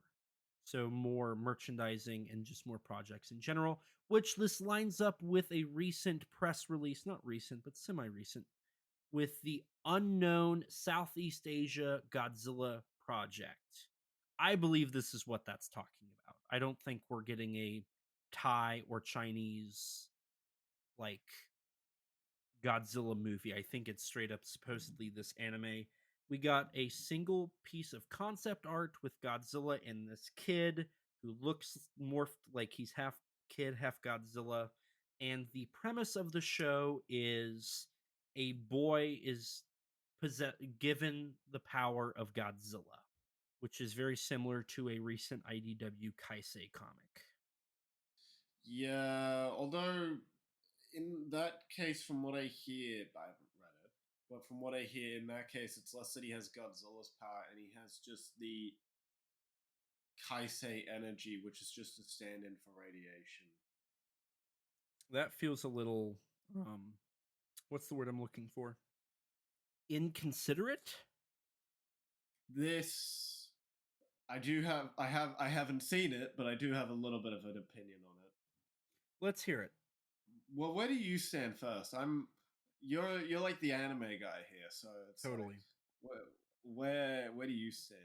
I am interested to see where this one goes because it's very much unique. That's something like this anime content from Godzilla has been unique and has attempted to do different things, which I like. That being said, it isn't I'm cautiously optimistic. I know it's very much a shonen style series. Cautiously optimistic. We'll see as more info comes out. Like, we literally have a sentence detail the companies involved and this one piece of concept art. I think my thoughts on this can be summed up by the fact that you sent me this announcement. You're like, bro, new Godzilla anime, bro. And I just see this announcement while I'm at the cinema waiting for No Other Choice to start, and I'm just like, I'm like, huh? And then I look at the image, and I just feel nothing. I Fair feel enough. absolutely nothing towards it. I'm not really a shonen guy. I mean, I've seen like Attack on Titan, Eva, and whatnot. I think I'm kind of too old to, and I'm only 19, bros. But like I've grown out of like that shonen storytelling. It's not my thing. Chainsaw Man, I've been enjoying Chainsaw Man recently, but it's like whenever Chainsaw Man gets really shonen-y and really actiony, I find it so boring. Except the manga's good. The manga has good action, but especially the show, it was really boring when it just indulges in being a shonen. This just I watched the Kaiju number 8 movie in cinemas not too long ago, and it was the most absolute mid I have ever sat through. So yeah, not a big shonen guy. So when I see that we've got a new Godzilla anime that looks to be a battle shonen taking cues from My Hero Academia and Kaiju number 8, I just think I have another reason to hate Kaiju number 8. Yeah, this when I first saw this, I was like, "Oh, so this is Kaiju number 8." I didn't need any more reasons to dislike Kaiju number 8. It's mere existence. You know what I mean? Right. And it's like Toho just gave me a new one. Like, don't get me wrong, it's cool that Toho is like experimenting with Godzilla and all, but it's also like, at what point is anything? I've kind of had this question where it's like, at what point does Godzilla lose what makes him Godzilla? Right. At what point is too far? Like, I don't mean to be an old head. I don't mean to just stick in that old head mentality of it's not the thing I grew up with, it's not the Godzilla I know, so it's automatically bad. But what about this premise? Why does it have to be Godzilla? Why is this a Godzilla series? Beyond just Godzilla's a big brand and Toho wants to expand the brand to a new audience. That's the corporate reason why. But on a creative level, why is this Godzilla? Right. I definitely can see where you're coming from there because it does make sense. I think it does go back to the main core of problems people had with like the anime trilogy, and to a certain extent, I'd say Singular Point. It's the anime style to create these very unique, very original, very untraditional new looks at the Godzilla character and the IP, right? All the characters and everything. And the unfortunate reality, at least from the Western side, I'm not sure if it's as prominent on the Japanese side, more people want to see a more traditional Godzilla anime. Yeah, that Featuring is definitely something I've noticed, and I can understand why people want that, especially if you don't like SP the anime trilogy. But that's not even what I'm getting at here. Those still, at the end of the day, those stories, I can look at those stories and I'm like, do these stories make sense at least to be Godzilla, as much as they diverge from what we typically associate with Godzilla. I still see, I can see why these are still Godzilla series. Like Singular Point, as much as it diverges with a lot of the character and it's a very different structure or a very different story to what we're used to, it is, that comes from the idea, like that attempt to sort of tell a more scientifically based Godzilla story, you know. And so, yeah, like it feels like it being Godzilla is justified. Whereas here, this is no different to, like, if we were to get a public domain Godzilla slasher movie to me. This is absolutely no different to that. It's like I see stuff like this and I'm like, it genuinely does not matter if Godzilla goes public domain I have opinions on that. anymore. I may have said that purely just to get your reaction. I But I don't. also do kind of believe what I was saying there. So here's my thing. I understand why you say like Godzilla like public domain, but I mean this is part of Toho's whole rollout of like making Godzilla more than just a giant monster. And that's like been my whole thesis with like this current era of Godzilla going all the way back to Shin Godzilla. Like Shin Godzilla was very experimental. And then they kind of followed that with Singular Point. I feel like Singular Point was the successor to Shin Godzilla. And then you had the anime trilogy, of course. It's in the anime format, so that's already new. The idea of Godzilla Filius and Earth, it taking place far into the future. The Servums, the Mecha Godzilla City, the Void Ghidorah, the like Mothra supernatural thing, the aliens inclusions with the humans. Even though it was obviously like still trying to be, that's a little more accurate to Godzilla, but it is still trying new things. And what's really interesting is you have, Shin Godzilla, the anime trilogy Singular Point, back to back to back to back.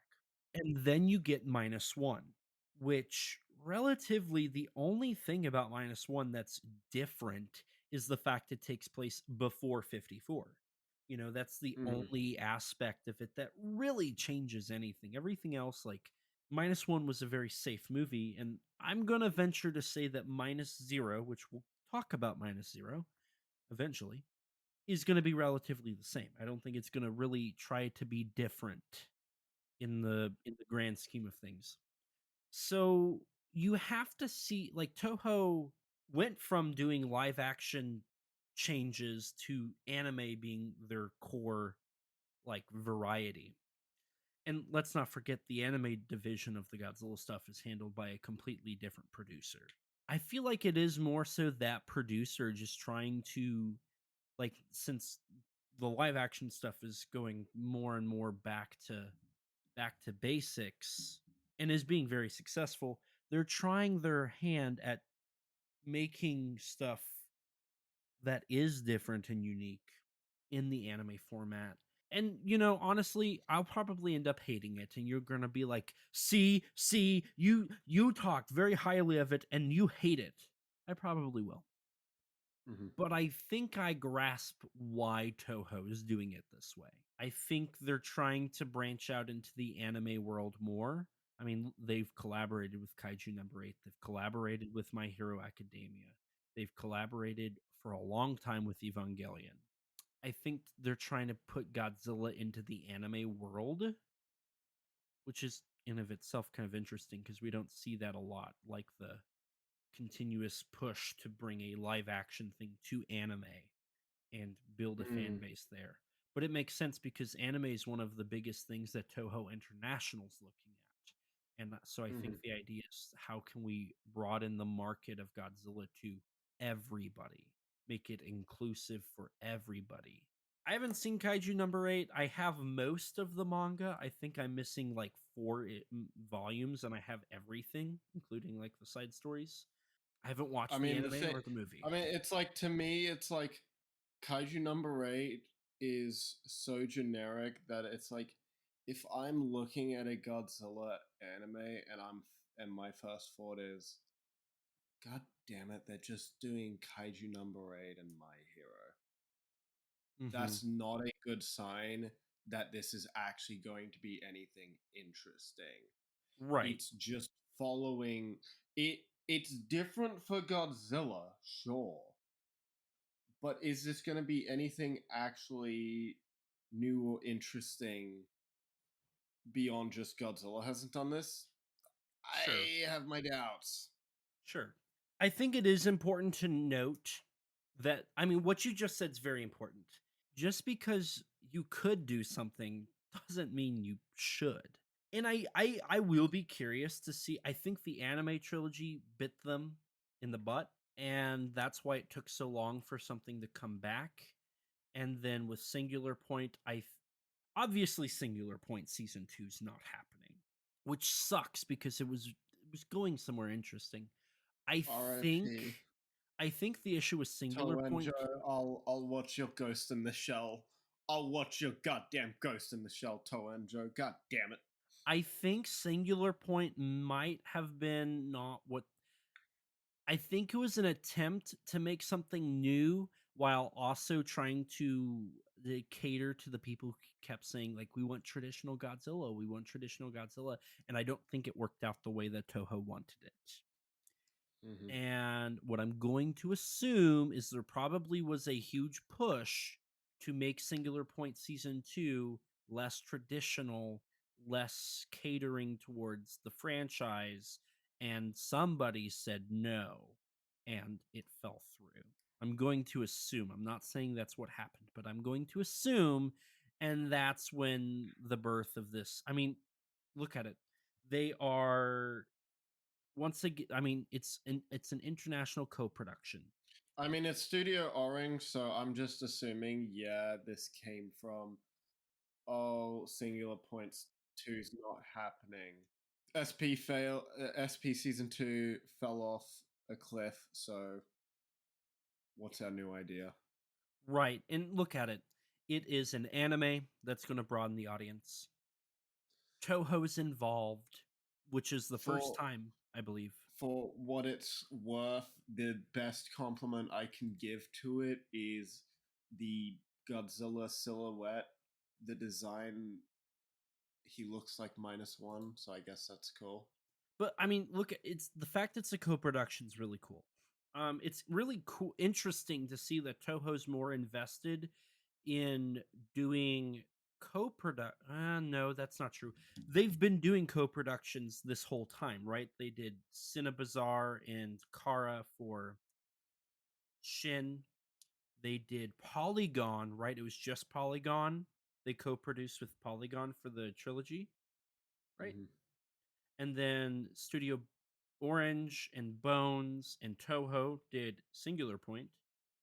Um, Monarch was co-produced with Legendary Pictures and Apple TV and Warner TV, I think.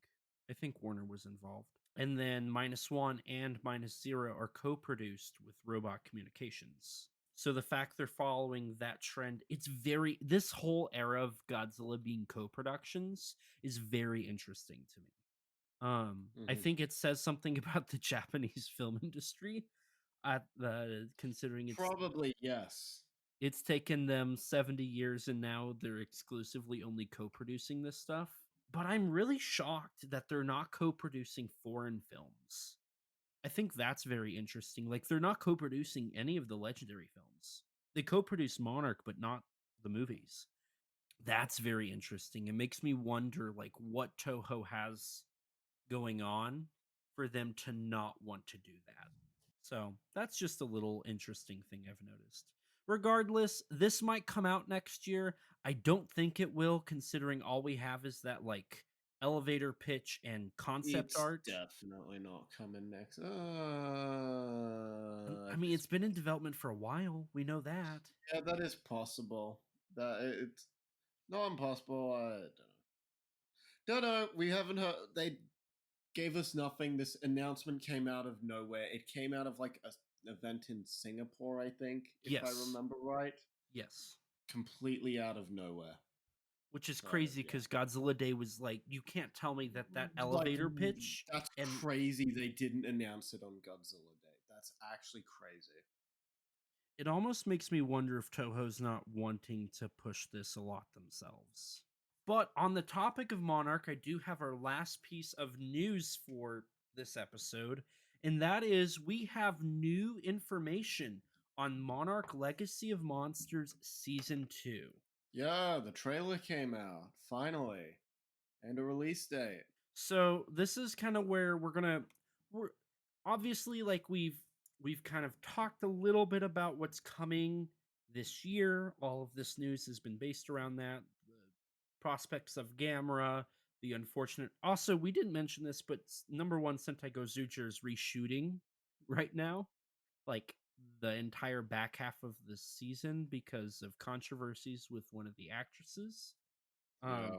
I think it's about to come back, right? Oh no, it already did come back. Oh, it They did. already, yeah, they already announced the new actress and whatnot.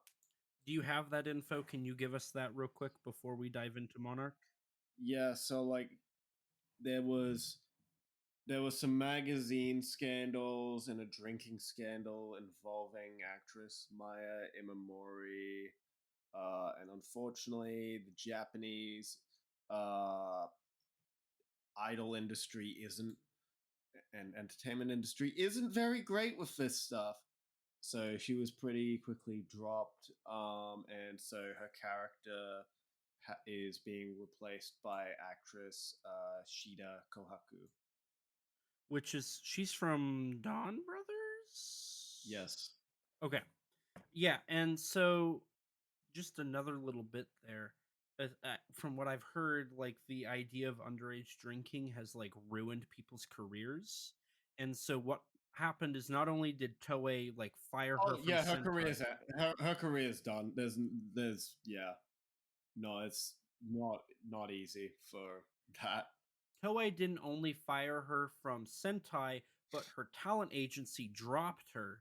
So Oh she's now yeah, without of an course. agent, so she's not going to get work. Maybe you said it with the magazine scandals, but I heard there was like more to it that's like Yes, that was the magazine scandals where she might have been like involved in a relationship with an older man, and so that turned out to be an affair. She's the one getting punished for it instead of guy who's married and is considerably older. Take that for what you will. so there you have it. Sentai. It sucks because that's the 50th anniversary show, and what we're gonna get is a disaster. Very unfortunate, very sad. But Forever, because it's dead. if you want to get caught up on Sentai, I guess now like is the best time Better because time than ever. you're never gonna have to worry about being behind as soon as you catch up. So Monarch, Rex, you were on the set, so I'm gonna let you take charge here. I was not. I was not on the set. You were on. You were on. You were where it was filmed. So take I charge. have been to one of the filming locations. Take Yeah. charge. Okay, Jesus Christ. Yeah. New teaser trailer came out with a We're gonna break that down. announcement of release date. I mean, there's not a lot to break down. People on the beach, some new like squid-like titans, like little ones, and then a big one. Tons of Kong. We got Anna Sawai, Wyatt Russell, and Kurt Russell are both back. Wyatt's no surprise since he already talked about being on set and whatnot. And there's where the filming location that's near where I live that was used for a scene set in the 50s. So yeah, no surprise there. It sucks that they like didn't even so there was a promotional video before the press release even came out. Oh yeah, with Kurt Russell. Yeah, they Yeah, didn't really hide at all that he's coming back, which I mean, I don't care. I'm fine with it, but you'd think they would have for at right. least like a little bit. He was the easily like the I guess it makes he is the top like Build John actor, Goodman's yeah. not coming back, so like there's no like other person with his star power. I mean, hey, honest to why she did just win on some big awards for Shogun, you know. And Wyatt Russell's a big actor. Like he's been in Thunderbolts and Captain America and whatnot. Anyways, Monarch. Yeah, Kong, Squid, Kurt Russell, some giant monster attacking Tokyo. Which is important because besides, I mean, Godzilla 2014 showed up in Tokyo, but they didn't actually do anything in Tokyo. And Yeah, I mean then only the Muto attacked was in Tokyo. Genji, Well, Janjira, yeah. right? And then Godzilla showed up on the shores of Okinawa in Monarch, right? Well, Monster Island. I don't think it's necessarily Okinawa. I don't know. I don't know that if they say specifically where. Just somewhere, I some want Japanese island. So I'm assuming they're gonna go back to Monster Island. I did read somewhere where somebody was like, perhaps there's a contractual deal between Toho and Legendary that Godzilla can't show up in Japan, like set foot in Japan, because obviously in 2014, like Genjiro is a made up place, and the stuff in Tokyo is all human oriented. There is no Tokyo or Japan in Awakening or Aftershock. Uh, they there is Mount Fuji shows up in one of the scenes, like a base, like a monarch base for Orochi, and then there's nothing in Dominion or the Hunted or the New Empire, and nothing in GVK, right? I mean, I guess, but like, I don't know. You can't really prove that they can't do it until Sure, someone outright says that they can't. sure. So I'm I've seen. skeptical of that. Fair enough. It would be interesting if that was like a contract thing that they like couldn't do. I have my doubts on that one. That's like I know it's Toho, but that just sounds. We do get confirmation that they're going back to Access Mundi, right? Because we see the Yeah, we bathysphere. see Wyatt Russell in there. I'm pretty sure. Now, I have heard some people, I just brought it up, I have heard some people suggest that perhaps we will see Yamato no Orochi. I'm just like, what? Beyond there's a monster in Japan. What points to that? So that's it's because of the whole King of the Monsters thing, because this takes place, if I remember, this season in the world in the chronological order, it takes place after King of the Monsters, correct? uh, no. Is This is in 2017 currently, is it? where season one ends in 2017. Yes, Okay. because they were only in Access Mundi for 2 days. So roughly one day in Access Mundi is roughly 1 year, and they state that it's been like Kentaro or Hiroshi, the father, states that it's been 2 years since they've seen like Kate. And they went into Access Mundi in 2015, right? Yeah, yeah. Okay. Okay. So they're going to where Skull Island came out. So this is before King of the Monsters. Full King of the Monsters. Yeah. Okay. So somehow they're going to fill in more of the blank. I mean, they can't because of Axis Mundi's time distortion. They can very easily travel to 2019. It's not very difficult. Whether or not they will, we'll see. It wouldn't shock me. I'll be curious. So obviously like this season's going to be more Kong focused. Yeah, which is whatever to me. It was expected. It's no surprise. It's a little disappointing, but whatever. It's fine. I'll live with it. Still seems like Godzilla will make some appearance, at least one. Right, because Toho is still co-producing it. On top of the Godzilla roar in the trailer. That's right. Isn't it at the very end? Yeah. So we'll see where that goes. Obviously, it's going to have to do with it'll probably I don't see them time jumping. Do you see them time jumping to post King of the Monsters? Maybe at the end. Yeah, I could see it at the end, maybe. Season 3 cliffhanger. Right, and it's going to then take place presumably between what, King of the Monsters and GVK? Hell yeah. You know, we got to follow up on that storyline with like the experimentation on the rats. Wonder what that could lead to. Which one am I what are you referencing? The Mecha Godzilla stuff. Oh. Apex. Yeah, the whole Apex thing. I'm kidding, but you know. Well, they're absolutely Well, they are going to be an entity in it now that I think about it. right, because Apex and Monarch are working together at the end of Monarch Season 1. Yeah. So we'll get more of the Apex story. Maybe we'll see my favorite character in the whole Monsterverse. What, Tim? He's in the trailer. Not Tim. And now my mecha will be the Apex Titan.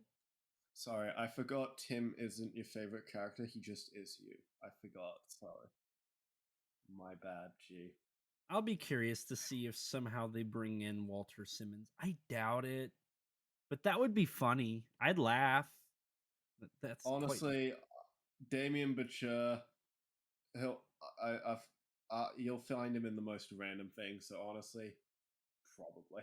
So from the press release, it says season 2 picks up with the fate of Monarch and the world hanging in balance, which is like every MonsterVerse plot line ever. Buried secrets that reunite our heroes and villains on Kong's Skull Island, and a new mysterious village where a mythical titan rises from the sea. The ripple effects of the past make waves in the present day, blurring the bonds between family, friend, and foe, all with the threat of a Titan event on the horizon, which is probably hinting to King of the Monsters. I mean, to be fair, there was always a Titan event on the horizon in the first season. That doesn't even have to be King of the Monsters specific. Obviously, they say there's a new Titan buried. Not really buried, but from the sea, mythical Titan. A mysterious village where a mythical Titan rises. So I've heard some people say maybe they're going to bring back the Kraken, which has appeared in. It does kind of. The tentacles do kind of resemble it. I can't lie. I mean, every time I see a giant tentacle rise from the ocean that's a cephalopod, I'm like, is that the Kraken? Which the Kraken has appeared twice in the Monsterverse, if I'm remembering correctly. It appeared in Skull Island, which it looks abysmal. And then isn't it in a video in like a game or something? I think it's in the Skull Island tabletop RPG thingy McBobby.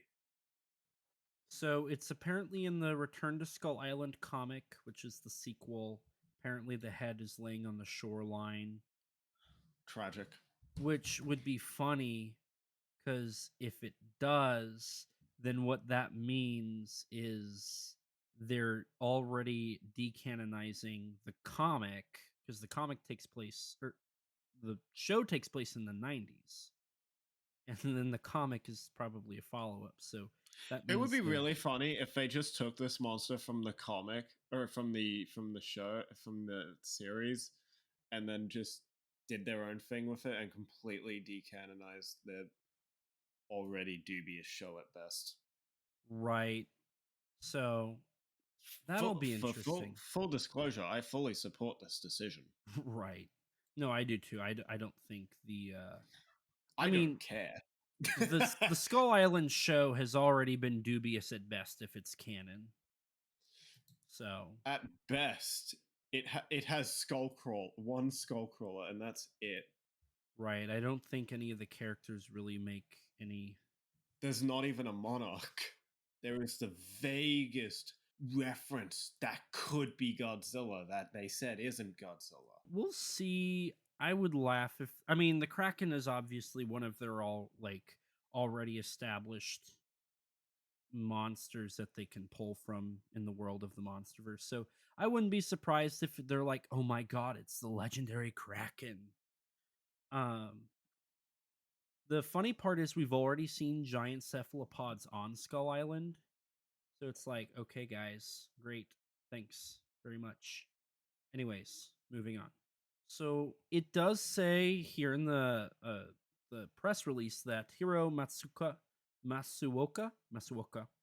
and Takemasa Arita executive produce on behalf of Toho, the owner of the Godzilla character. Toho licensed the rights to Legendary for Monarch Legacy of Monsters as a natural byproduct of their long-term relationship with the film franchise. So I wonder what, as a natural byproduct of their long-term relationship with the film franchise, might suggest. That might be like, oh, they're not really going to bring Godzilla into this one. Regardless, Monarch Legacy of Monsters is coming out February 27th, so it's going to be one of the first kaiju things we get of the year. We'll be watching it together. I'm assuming they're going to do a weekly rollout like they did last time. Yeah, except this time they're not releasing the first 2 episodes together. It's just actually weekly. I know. Sucks.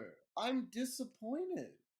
That being said, there was also another thing mentioned in the press release that later got elaborated on, potentially.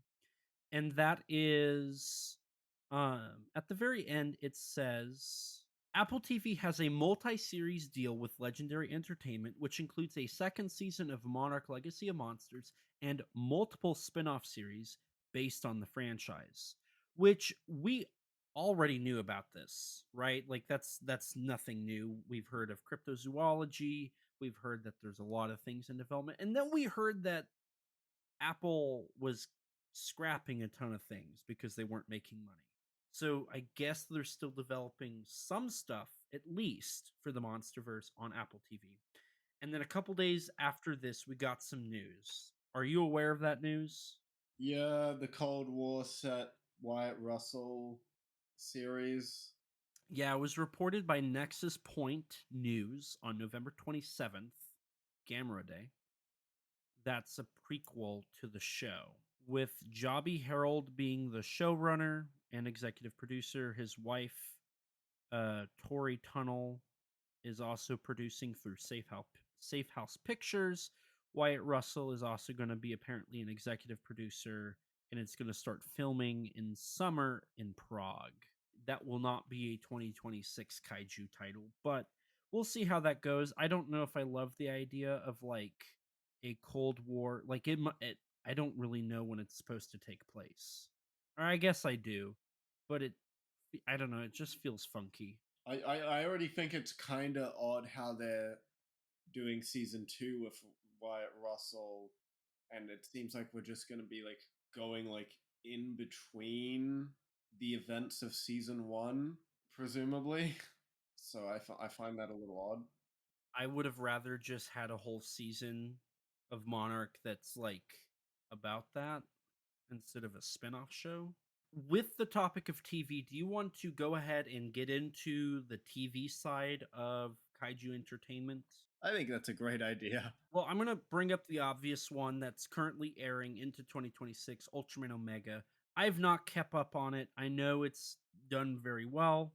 Have you been watching it? No, I do want to. Some of the designs look really cool.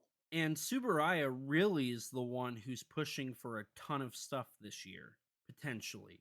They have quite a few announced but no updates on various projects, like Schoolgirl vs. Ultraman Hollyhawk, Kaiju no Sumika, and the Darkness Heals anime, all which were announced in 2023 and since have gone quiet, presumably in development.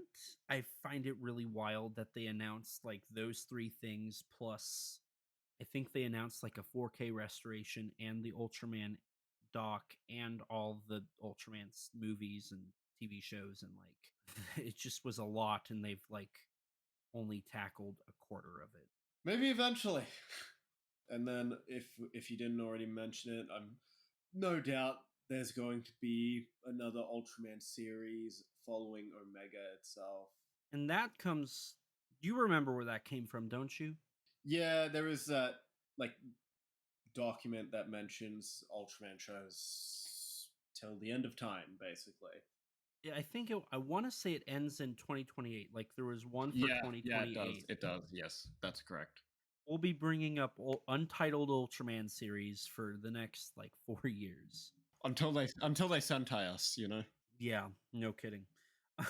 The other side, I mean, we've been talking a lot of like garbage on Toei besides Gavin, but they do have a currently airing kaiju show that's actually a reboot of a classic TV show that was in the 60s. Are you aware of this? What is it? Kamen no Ninja Akage? Right, with Takashi Miike's the showrunner of that. Yes, of course I know of it. I've heard mixed things about the show. There's the giant frog monster from the original. I know appears in it. I think he changes sizes, so I don't think he's necessarily a kaiju throughout the entirety of it, but he is a little bit. There was a couple other things. There was a giant statue monster in the original show, and then there was like a giant. I think that was it. I think those were the two kaiju in the show, and the rest was ninja special effects fights.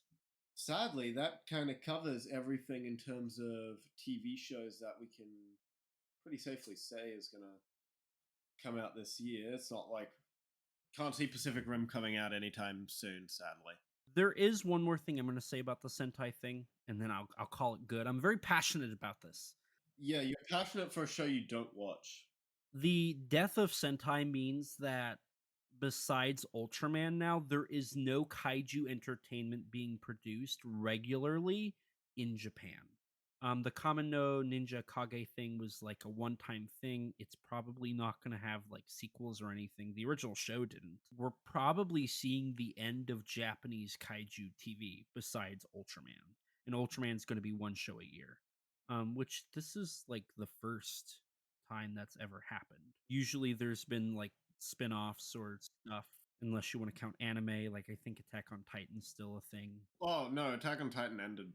Oh, yeah, that ended like a year or two ago. So Guillotima, that new anime that got announced, is like the only other like prospect. Yeah, unless a Kaiju number 8 season 3 gets announced. That's fair. So I will let you have the floor for what you want to bring up next. Well, probably the first thing coming out next year is Omukade, a Thai film. That's something I'm really excited about. Do you want to tackle kind of the basic pieces of info that's out there? Yeah, I mean, it's a prequel to another Thai film, and it's based off a Japanese yokai, the Omukade, of course, which is a giant centipede. Yeah, the movie it's actually a prequel of is called The 100, which is released in the US as Creepy Crawly. I've recently really been interested in the whole taiju thing. Thailand has actually been the last couple of years they did The Lake and Leo the Giant or the Terrible Lizard, and then we had the 100 or Creepy Crawly, and then we had Project Genesis this year, and now we've got Omukade. So we've been getting regular taiju Project movies. Genesis. I've been seeing trailers for that. It looks at my great. DVD store. I pre-ordered the 4K. It got delayed to December, so it should be shipping anytime. But what is Omukade about? Yeah, giant centipede monster that attacks Japanese soldiers who are trapped in like a cursed mine, basically. I love the fact that it's based off of a Japanese monster. That's probably the part that's really cool for me. It's like, oh, they're kind of branching that those two things together. I kind of like what South Korea did for a little bit there in the 60s and whatnot. I mean, it's always cool to see more yokai movies as well. Right. Another giant monster movie from Asian countries that is not Japan is oddly enough the Meg 3. This is something you brought up to me that CMP or Chinese Pictures announced in 2024 that they were going to be producing the Meg 3 as an independent, fully Chinese production, with the prospects of getting it out to international theaters. There's been a couple Chinese animated films that have recently come out that got like English dubs and English releases. So they're kind of wanting to go along in that realm of things, which is interesting. I mean, the Meg films have been very prominently part Chinese since the birth of them. The last update on it was announced in 2024. It was recently brought up again in May of 2025. So it's actively in development. It's supposed to come out next year. We'll see if they'll get some of the returning cast members or not. That'll be something I'm really interested in. Will it be another Jason Statham vanity project? Exactly.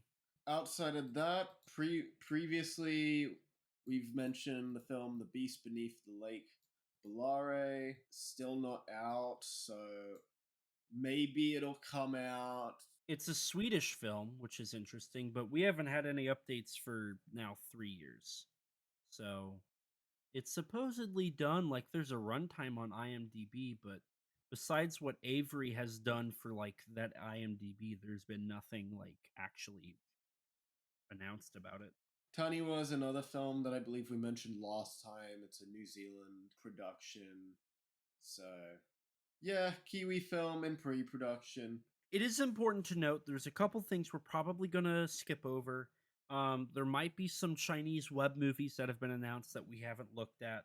Chinese web movies is like a whole thing. It's like a new one comes out each week, bro. Right. Giga in Japan, it's a porn company. They're going to be producing more giant heroine movies. They do like 2 or 3 a year, and then I would say a handful of US projects we're not going to tackle. Just because a lot of those don't happen. Similar to a movie that you recently kind of showed some interest in, being The What. Yeah, just a curiosity of like the what happened to it. That's funny. Very clever. I am a genius at puns. Yeah, giant ant movie, definitely inspired by the likes of them and whatnot. Cause yeah, that I believe we mentioned this movie last time, but yeah, there's been no updates to it. But it's like I was just looking deeper, trying to find something on it. But it's like the guy behind it he's old, but he's still alive. The last time he actually had any social media presence was like 2 days before the last update on Kickstarter. And then it's like radio silence, except he logged in one time in 2024. Which makes you wonder, like, what happened to the money? Right, there's thousands of dollars. It's like 50,000. Like, is it still happening? Did people ever get anything from it? I know that's the risk with Kickstarter campaigns, but it's like 50,000 US dollars. That's why, I mean, I'm just going to say this now. Probably, I would say about 40 to 50% of all the titles we're going to talk about were crowdfunded at one point in time or are completely crowdfunded. But the unfortunate reality is, unless, like for me, there's so many American projects that have just failed at the whole crowdfunding thing. It's like, why even bother putting money in, whether it's Campfire or Kickstarter, whatever, like, why do it? I feel like it's so wishy-washy. It's like in the comments of the what you just see like these comments from like 5-8 months ago and whatnot, where it's like people who back this project are just like, what happened to it? When do we get this? When do we get what we paid for?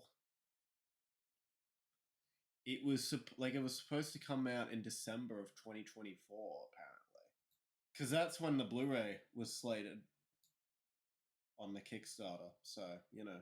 On the topic of Kickstarter, there is a project that has recently gotten some press that has been called the think A24 with Power Rangers and Kaiju, and that is Gargantua, produced by Mirrorbox Films. It's scheduled for a spring 2026 release. They recently had a Kickstarter for like $15,000, but if you read into what that Kickstarter was all about, that's to cover post production. So the color correction, the sound design, the score, and apparently for their planned theatrical run, they're gonna use that money to rent out the theaters, to travel around, and to do that until like a distributor picks it up. Which the synopsis says five washed up heroes once celebrated as the invincible action teens reunite for one last shot at redemption, piloting their giant robot to save the world from a new kaiju, if only they can survive being in the same room together. Which makes me wonder how, like, it's probably going to end up being a thing where the kaiju are at the very end and the giant robot. I mean, there's a trailer, and I guarantee you that stuff will be at the very end. It'll be the last like 20 minutes. It'll probably mostly be a drama about these teenagers, probably now in their 30s, fighting over like who was the coolest at the time and all that. I'm assuming. I could be wrong. Are you remotely interested in that one? Yeah, it seems interesting. I mean, I can't lie, I didn't hear about it until today, but it looks cool. Gotta support the indies. And I mean, this one, I can see the passion in this one a lot. There's another film on this list that I saw that's an indie film. I don't know if you'll mention it, but like the giantess attack versus the turtlenator, and I'm like looking at the I was like looking at like the Indiegogo page or whatever, and I'm like, oh, all this art is AI. Would you believe me if I said this is in an established series? It started off as a Full Moon project. Full Moon Entertainment, the company's behind Zarkor and whatnot. They did one called Alien or Giantess Attack in 2017, and then Giantess Attack versus Mecha Fembot in 2019. And then I think that was it. This director has done like quite a few giant creature movies that are probably not great. And so I believe this is the third in the series, which has a giant turtle that does not totally look like Gamera. Did you? So I guess the way he films it is he shoots it in chronological order. And I guess he got told from wherever he lived that he couldn't do it there anymore. So he had to get rid of his set. So Oh, it's like, I saw that. He got like kicked out. and so it's like, what's going to happen here? I guess it's over halfway done. So, we'll see when and if it comes out. The plot synopsis is evil space queen Metaluna is bent on world domination, and only one thing can save our doomed planet: Giantess Attack. When they raise their Betamax capsule skyward, two out of work Hollywood actresses, Deidre and Frida, become unlikely superheroes.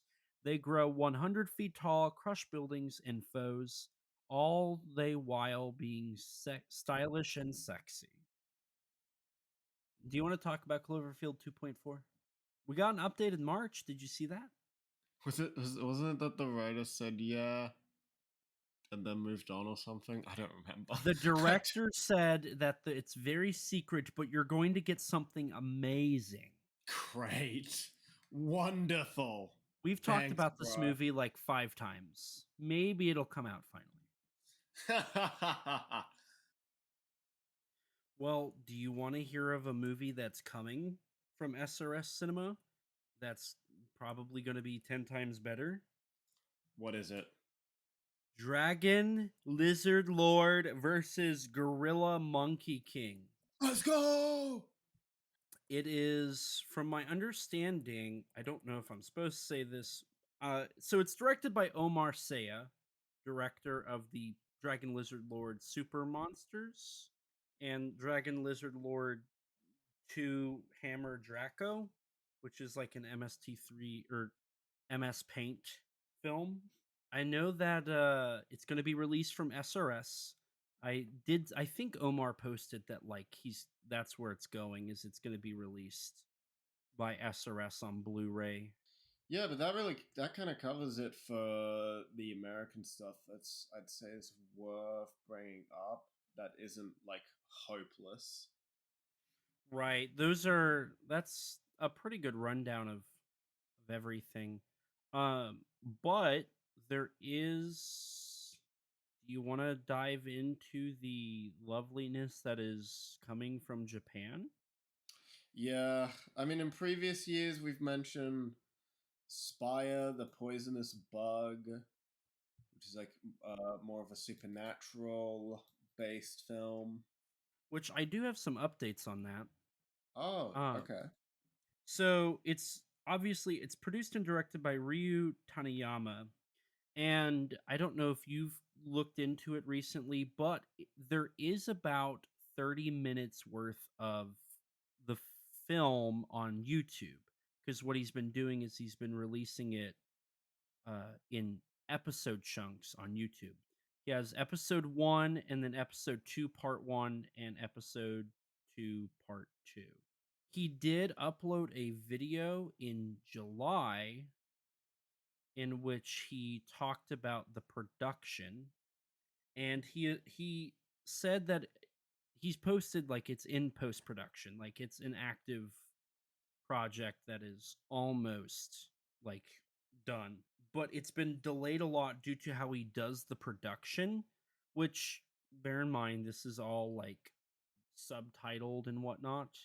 But from what my understanding is, there is like he writes part of the film and then he shoots it, and then he writes the rest and then shoots it. And because he does it that way, like he's ran out of money, which he did a Kickstarter, and he hasn't like fulfilled his Kickstarter obligations, which is in of itself rough.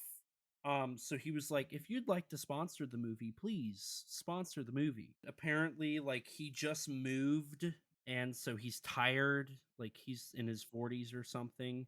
So he was talking about how he's exhausted and didn't have the energy, and that he is having difficulty like putting in all this time and effort to focus on the project.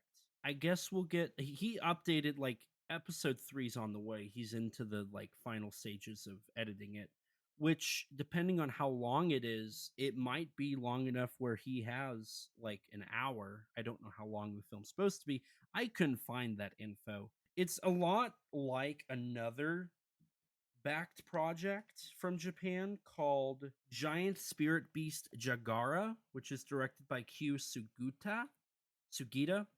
It's in production, but there hasn't been an update since January. The director had some issues in his personal life, and I guess it's a stop motion film, which is interesting. If you go and look at the trailer, it looks really cool.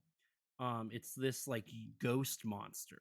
I guess he shot most of it, and he was on to the special effects, which it's stop motion, which takes a long time. And he's filming the stop motion and then compositing it and all that, which is taking up a lot of time. But regardless, I hope something comes of that one, because that one looks really cool. Well, speaking of movies that you are going to look forward to, we've also got a new Kawasaki title coming very soon, 2026. Kaiju Heaven. It's in post production. It's Kawasaki's next film he's been working on. It apparently features like 20 monsters. To my understanding, it's including a bunch of suits he still has. So you can expect the 3 monsters from Monster Seafood Wars, Kaiju Mono. They've made like 4 new suits. So there you already have 8. I'm pretty sure I saw the monster from Super Legend God Hikosa. Do you remember that guy? Yeah, that guy? that guy. That guy's That in was it, his name. and that's just like what I'm like can remember off the top of my head. I'm sure they'll include a couple of the other monsters that they've got. A trailer is coming soon. When it does, we'll probably tackle it, coming out early next year. It's based off of an idea from Akio Jisoji, which, do you know what the plot is at all? Not really, no. I just am aware of some of the monsters. I guess we'll see what comes of it. I know they've started to send out the campfire award, not reward, yeah, the rewards. I mean, Kawasaki, his movies come out. It's fine. I think you can have some confidence in him. I mean, on that note of having confidence in people finishing their movies, Yoshikazu Ishii's upcoming kaiju movie, Gladio, should be coming out next year as well, hopefully. I'm very excited. I know filming's done and they're like getting it was supposed to come out this year if I remember correctly, but Yeah, I remember that. something happened and they had to delay it a little bit. I'm assuming it's just product or post took a lot longer than planned. I got the plot synopsis here pulled up. One Sunday, Suzuki Reichi and Morita Natsuko are on a normal date when they get caught up in an incident and lose consciousness. When they wake up, they find themselves in a virtual world that is an exact replica of the real world. Suddenly, a monster appears and goes on a rampage in the virtual world. Will Suzuki and his friends be able to defeat the monster in the virtual world and return to the real world with Natsuko, or ... That sounds unique. Yeah, it sounds interesting. Something I really love about Yoshikazu Ishii's work is it always seems to be pretty relevant to when it comes out. Yuzo was very COVID based, obviously in the world of like AR and VR being AR, VR, and AI being all very popular. Like the idea of like it's a lot like Gridman, actually, I think, right? I guess in a sense, yeah. So that's interesting. I'm gonna be looking forward to that. And it's got English sub. I saw in the campfire it's got English subs, so he's already got that done. I wouldn't be surprised if maybe it gets its premiere at G Fest because he did that with Giant Teacher. Hey, that'd be cool. Yuzo, he had the premiere real close to me. So that would be cool. I definitely would arrange to help him with any press or something he would want for G Fest. On the topic of like fun movies and like stuff to be excited for in the summer of this coming year, Hot Springs Shark 2 Kyushu Showdown, the sequel to Hot Spring Shark Attack. It's planned to come out summer of 2026. It's in its post-production phase. The plot synopsis is 2 years have passed since the previous film. A new threat shatters the silence of the hot spring resort. A strange sound echoes through the deserted hot springs town of Kyushu, bringing to mind an ancient legend. An abnormal situation involving sharks has occurred in Kyushu. Could the threat of hot spring sharks attack again? Against a backdrop of beautiful nature and culture, the film depicts people coming together to face challenges. It might not be a kaiju film. That's very possible. The first film is barely a kaiju film. I'll just say this, I think the winning thing is it's like a mutated shark. Through some like really stupid science stuff. That it's like a mutated shark and that's where it ends up being a kaiju somewhere in there. That's all I'll say. I mean, they used miniatures in the last one. They might do that again. Are you haven't even seen the first one, have you? No. So we'll see what happens. That one would be cool if it could get released at G Fest for the North American premiere as well. But speaking of G Fest release, if I remember right, the next film we're talking about, didn't director Kiyotaka Taguchi say that it would be getting a release at G Fest next year? He did. We were at that interview. We brought that up in the last episode. Oh, that's funny. Do you want to what title is it? Daikaiju Bugon vs. Junda vs. Rega. Beppu's Greatest Showdown. The sequel to Daikaiju Bugon, obviously directed and written again by Kiyotaka Taguchi and featuring a lot of All Japan pro wrestlers. I read that it's supposed to be released in Japan of spring of 26. The filming's complete, so they're kind of doing the promotional rounds now. the cool thing at G Fest, he said that he wasn't interested in doing a Daikaiju Bugon Blu-ray because it wasn't long enough. I think the movie's like 40 minutes, but with this sequel, it should end up being long enough where he will do like a Bugon Blu-ray, which would be really fun. Yeah. Now, real quick, I'm going to throw out a couple independent productions that probably won't come, but worthy of note. Jellyfish Eyes to Maha Shakan. It was announced that it was canceled, and then in 2022, the director, Takashi Murakami, was like, hey, I'm starting production again, and that was it. It's been 3 years and nothing, but maybe it'll come out next year. I really like the first Jellyfish Eyes. I'd like to see a sequel. The sequel looked even better with more kaiju in it. So we'll see what happens. He's And then desperately hoping. I am desperately hoping. And then I would I would be remorse if I did not bring up Godzilla versus the legendary Wolfman from Shinzo Nakajima, who hasn't updated and has been teasing us by posting clips, the same clips, over and over, and not giving us updates. He said it was going to be in 2020, and then he said, sorry, still a couple years out, and nothing. God, what a saga. Do you think it'll ever happen? So here's the thing, there's like 50 minutes of footage out in the world, plus like 4 variants of the poster. And we have the entire plot synopsis, we have behind the scenes photos. If I remember right, there's like 3 hours total shot for it. There's even a trailer. But the issue is like the whole thing was they're converting the film stock to digital, and then they're probably editing it and fixing up the color and probably maybe doing some additional effects. At this rate, I don't know if it's ever going to come. I really don't.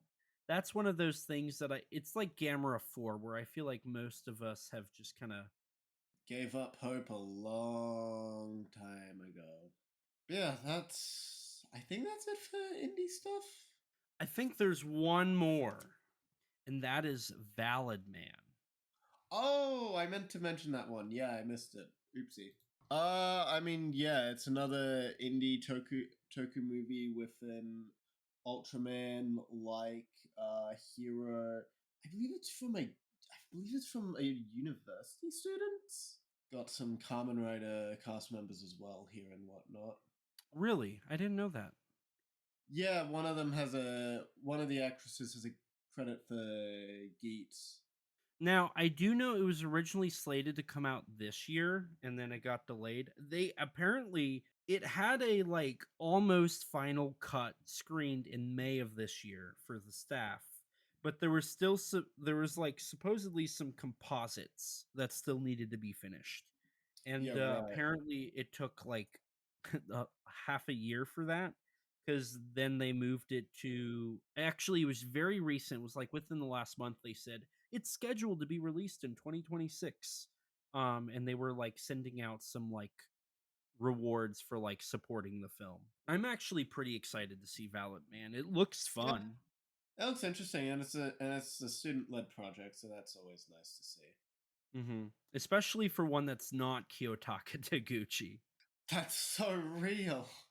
Now, on the topic of independent films that have been delayed, there is one we forgot to mention, and that is Kaiju Island of Fire. Oh god, how could we forget that one? Jeez.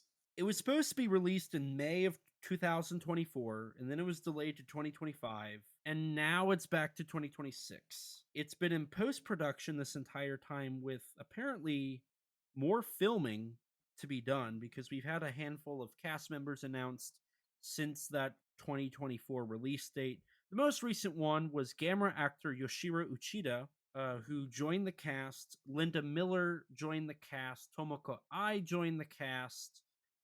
There's been like cast announcements every like 6 months for this thing, which concerns me because the film was done. So that's weird. It is produced by North Star JP, We got a new poster back in July and the announcement of Nicholas Hatfield as a scenic artist who also did new designs of the kaiju in them. So we're getting more generic looking stick figures. There was supposed to be a trailer. But that didn't happen. We'll see what happens next. I am positively optimistic. I think this time it's actually lastly for the indie stuff. The sequel to the Ninja Monsters. Gora vs. War of the Ninja Monsters, War Jiron of the- versus Gora. Jiron vs. Gora, that's it. Jesus Christ. Yeah, the film that I might have had a hand in. So for anybody who hasn't listened to the last episode or the last Kaiju in 2025 for that one. So War of the Ninja Monsters, Jiron versus Gora is the latest indie kaiju film from Shinpei Hayashida, the director of the Rigo Raiga or the Deep Sea Monster trilogy. I did the audio commentary track for the film alongside my good friend Danny DeMana. When we finished it, sent it to Ron, and it got put on the disc, and then the disc got sent out, Shinpei listened to it. And then in one of Danny or I's posts, he responded that it was a great commentary of very much like a lot of detail, and that commentary made him write a script for a Ninja Monster sequel. So we'll see if that happens. Earlier this year, he did post that he had talked to Yoshihiro Nishimura about this sequel, and he called it Ninja Beast Showdown Revenge of Jiagi. He said it's unconfirmed. Who knows if it's happening? So we'll see what happens. I would be excited to see what he does with that. But on the topic of more kaiju, Rex, there's a company that's really focusing a lot on kaiju. What company is that, my man? What do you think? There should be an Ultraman Omega movie this year. I've heard some rumors that might not happen. Really? I've heard rumors of it that it might not happen. Have you heard like a reason as to why based off the rumors? There's not anything really significant to prove it. It's really just hearsay. So there could still be a movie, but because there's been no real rumors, no new trademarks or toy leaks regarding a new Ultraman Omega movie, plus rumors that that next year's series is going to have a bigger budget, there are rumors that maybe there will not be a movie this year. Maybe. Interesting. Whether or not that actually pans out, we'll see. So if that's the case, then this would be the second Ultraman show in the new gen era to not receive a movie. And the only reason the other one didn't was because of COVID, right? Right. I mean, technically Ginga didn't get a movie, but like he got theater specials. Yeah. And didn't Ginga get cut short? Well, Ginga S was always a short show. That was just, it didn't really get cut short. It just was a short show. Gotcha. Because Ultraman kind of died and then came back. I do wonder if maybe part of the reason why they're not doing a movie is for the origin of Ultraman, that doc that's supposed to be released like third or fourth quarter of 2026. That is coming out. That is meant to be somewhat of a big thing, but also it's like, I feel like that kind of wouldn't really intrude on this because this is just a tie into the show. Like outside of like the super fans, they're kind of going for a different base. You know what I mean? Like an different audience. I do wonder. Now, this is just pure speculation, but I do wonder if it has to do with, because in 2025 there was supposed to be an Ultraman event film. People suspected it was going to be a sequel to Shin Ultraman, primarily expecting Shin Ultra 7. Obviously, that did not happen unless somehow we get a surprise movie in 30 days as of this recording. Probably not happening. So perhaps they delayed it and they're doing like an Omega movie, but it's actually a big movie that Omega's in. Unless it has to do with the Ultraman Zero movie coming in 2027. But with the Ultraman Zero movie coming in 2027, I believe that was the scheduled date for another event film. I think it was 21, 24 to 25, 26 to 27, I think.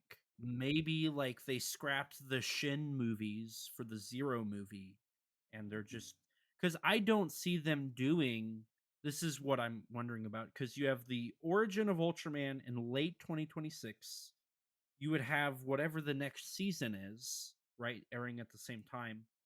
And then you would, in theory, have that season's movie, the Zero movie, and then the other Ultraman show. Not including if any of the three that were announced come out then, or any like miniseries like Ultra Fights.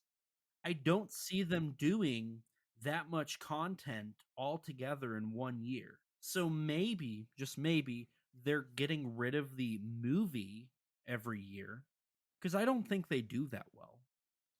I don't think so. And we never got confirmation of more movie epilogues to the shows. We just got the shows and then those event movies and then a handful of other things, which you are probably going to talk about here in a little bit. Maybe that's why. Maybe they're just getting rid of the movie epilogue and just putting more money towards the shows. That would make sense to me. I mean, again, at this current stage, it's just a rumor. We shall see if this actually pans out. Either way, we know that next year is meant to be a big year for Ultraman.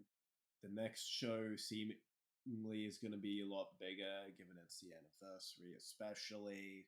Also, in development still are some other Ultraman movies, though not this year. We have an Ultraman Zero film that's a part of the sort of the big push for the anniversary, both Zero and Ultraman 60th anniversary next year. But then also the Southeast Asia targeted Ultraman movie is still in development. As of a Super Riot Fields report in May, they are deep in talks with Chinese production companies. So while I doubt that'll come out next year, hopefully we'll at least hear some more updates on it. Now, there is another project coming that's actually relatively interesting, and that is we finally got what might be the culmination of Super Raya's venture into Kaiju Decode. Keyword might be. Might. There is That's a a keyword with Kaiju Decode. yeah. So the thing about Kaiju Decode is it's a short that's like 9 minutes on Subaraya Imagination, which is exclusive to Japan. There's a VR animation. There is an AR game. And then early in October, they announced a new animation movie called Kaiju Decode or The Ring of Idara. It's fun because it's like I'm not even entirely certain it's a movie. Right. I'm not entirely convinced because I was looking today and I wasn't really able to find any articles that outright use the term Eiga for it. Which is so it got a preview video, like there's a special animation Yeah, on there's YouTube. a preview video, but then there's also there's like a concept video that is like half that animation and half like live action stuff, which is kind of cool. There's a poster for it. There's some art for the character designs as well and whatnot. So like it's definitely at least a short, at absolute least. Right, and there's a cast. We have a handful of casts. We have Ayaka Yumane as Maru, Karen Takahashi as Coco. Those are our two characters. Do you have the plot? Do you want to give us the plot? Basically what's in the teaser, which is like it's set in 2070. Boy named Maru is living in a city, and yeah, he meets this girl. They're at odds with each other, and they search for a way to live together, according to like the press release for it. Right. Essentially. The story on the Subaraya site further explains the supernova explosion caused multiple space stations to crash, causing immense damage to Earth, called the Skyfall disaster. And as of that, an unknown bacteria arrived from space, eroding or simulating matter on Earth, creating new life forms, the transphyte organisms. Humanity calls the dangerous land where the transphyte organisms live the zone, and has built a society isolated from it. The city, free from constraints of the body, brain, space, and time.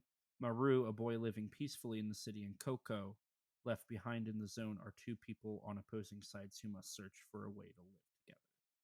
It's a co-production or something, promotional thing for Sakai City in Osaka. I mean, we have the logo. That's another thing we have. It's Kaiju Decode. Genuinely, no matter what, I'm always so confused. It's never 100% clear what it is, and it's really annoying. Wasn't it originally announced as like a show or a movie? It was an original animation project. I mean, the thing with it is it's meant to be this sort of experimental thing. No matter what, I suppose it's always going to be a bit weird. Mm-hmm. But again, it's just never, it's never ever quite clear on it. So it always ends up being really confusing. This one, I've like looked at it several times and gone back and forth on whether I'm convinced or not it's a movie. You know what I mean? Right. Maybe it'll be exciting this time when we finally get that Kaiju Decode anime. Finally. You know what's more exciting than Kaiju Decode being a mystery to us? What? A movie we talked about last episode that we're just going to establish here and explain why it's here, and that is none other than Takashi Yamazaki's Godzilla Minus Zero. Well, I don't think it needs much of an explanation, frankly. It's Godzilla Minus Zero. And a certain Hollywood reporter said that it was coming out next year. It also just doesn't help the fact that like this film is following the production of Minus One a little slower. There's a 2027 Godzilla film that's coming out, and traditionally, Toho and Legendary don't tend to release their big movies in the same year. Which it'll probably come out late 2020. I think it'll be a December release. I think we said that last time, but I'm just gonna re-say it here. I think it'll be a December, like mid-December 2026 release.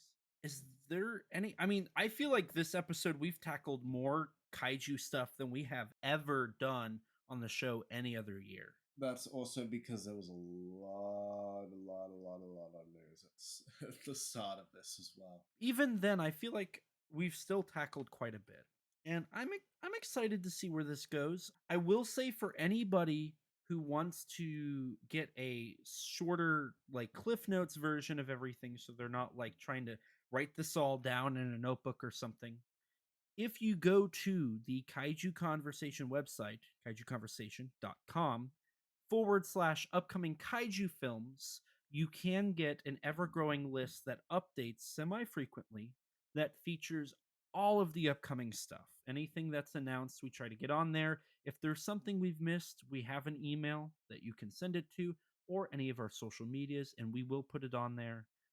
We try to stay as true to what it is as possible. There are a handful of titles we, of course, didn't mention, like D-Wars 2, the Kaiju Score, Rampage 2, Leo the Terrible Giant, Monster Apocalypse, Ultraman Fallen, Gorgo animated movie. But regardless, this has been a lot of fun. We tackled a lot. There was a lot of news that I think was pretty big. This is kind of the big blowout episode before we get back to our regularly scheduled programming. Less news, less stuff, just kind of tackling the big highlights and moving towards more film discussion. Now, before we wrap things up here, Rex, I do have a quick question for you. Outside of Godzilla Minus Zero, what is your most anticipated 2026 title? Ooh, most anticipated.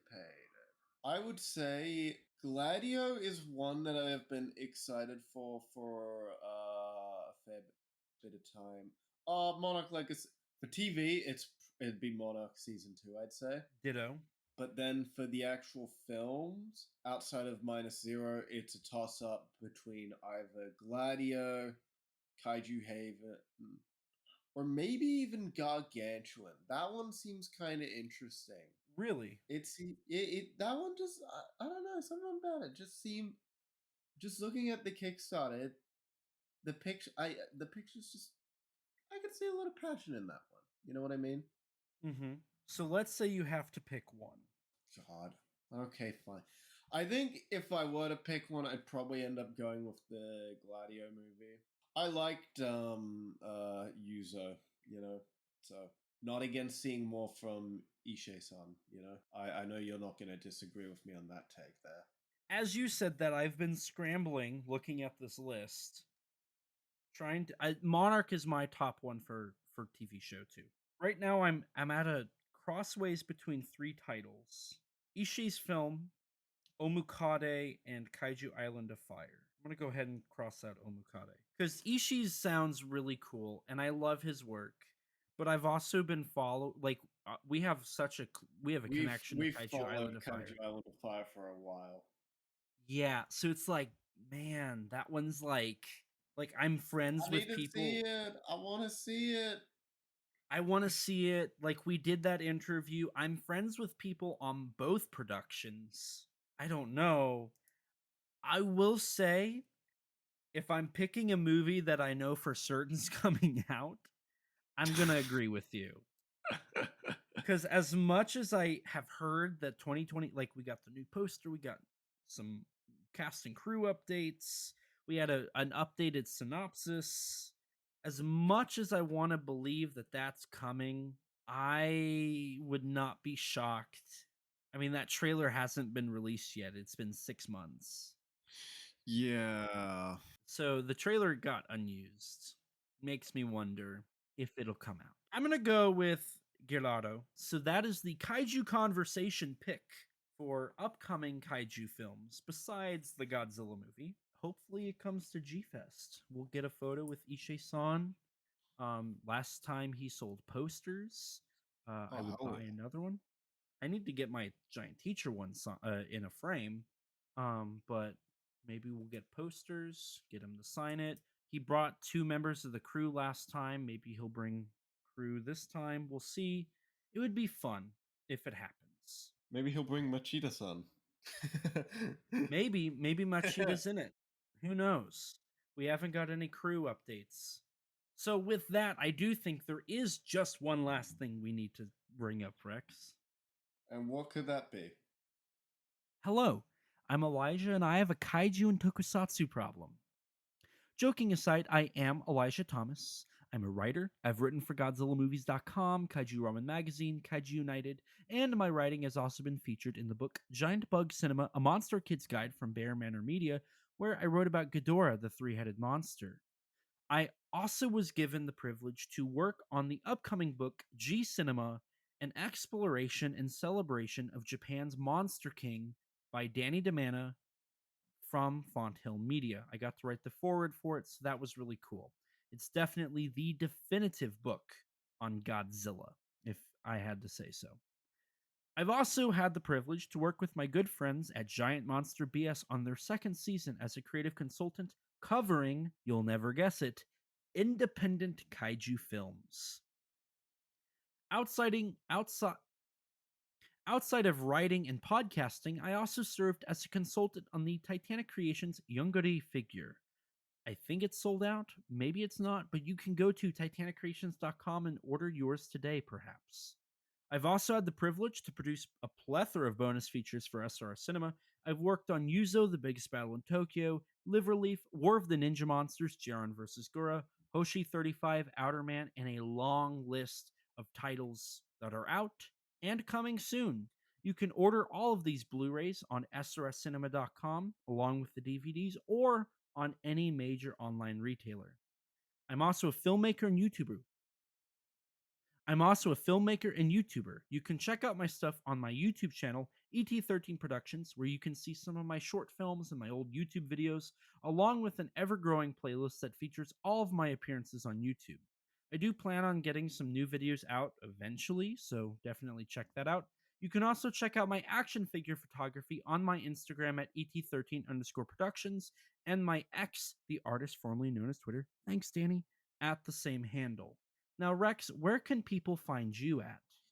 Well, dear listeners, you can find me on YouTube at Rexino, on Twitter at Rex_Xenomorph, and on Instagram, Rex_Xeno. And as for the podcast, don't forget to rate us on iTunes. That boosts our ratings and helps us get recommended to more people just like you. If you don't have an Apple device, which I don't blame you, I don't actually, that's a lie. I use a MacBook to do this podcast. You can rate us on Spotify. To stay up to date with all things Kaiju Conversation related, head over to www.kaijuconversation.com to find all of our episodes, social media, news, and updates. Follow us on Twitter at KAIJU_CONVERS. If you don't have Twitter, you can follow us on Instagram or like us on Facebook. If you're like me before podcasting and you don't have any social media, lucky you. You can email us at kaijuconversation@gmail.com, all lowercase, all one word, you know the drill. And as always, we'll read your reviews on air for everyone to hear. We also have a Teespring store. Eventually, we're going to figure out what to do with that store. But until then, you can sport our awesome logo on a t-shirt or maybe even a coffee mug.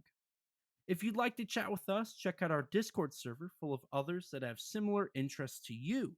Most recently in the server, there was a discussion about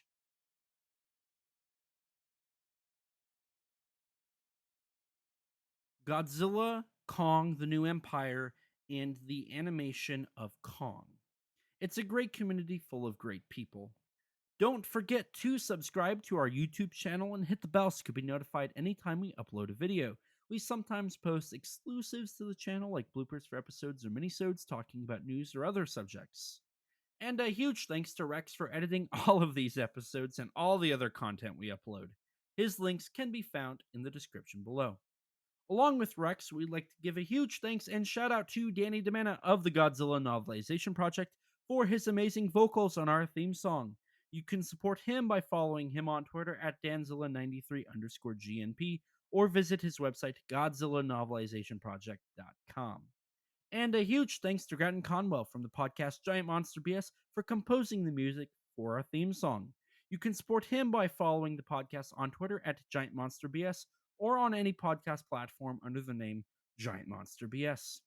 And with that, we're going to wrap things up here. So thank you guys so much for listening. Thank you for tuning in to our last episode of 2025. And here's to a new, exciting year in 2026 with more content coming. Rex, thank you for joining me on this. It's been a lot of fun. And here we are. We have covered all of the stuff coming in 2026. Thank you guys so much for staying this long to hear our thoughts on the news that's exciting and popular right now, and all of the upcoming kaiju stuff. I can't wait to see everything. I'm sure Rex is the exact same way.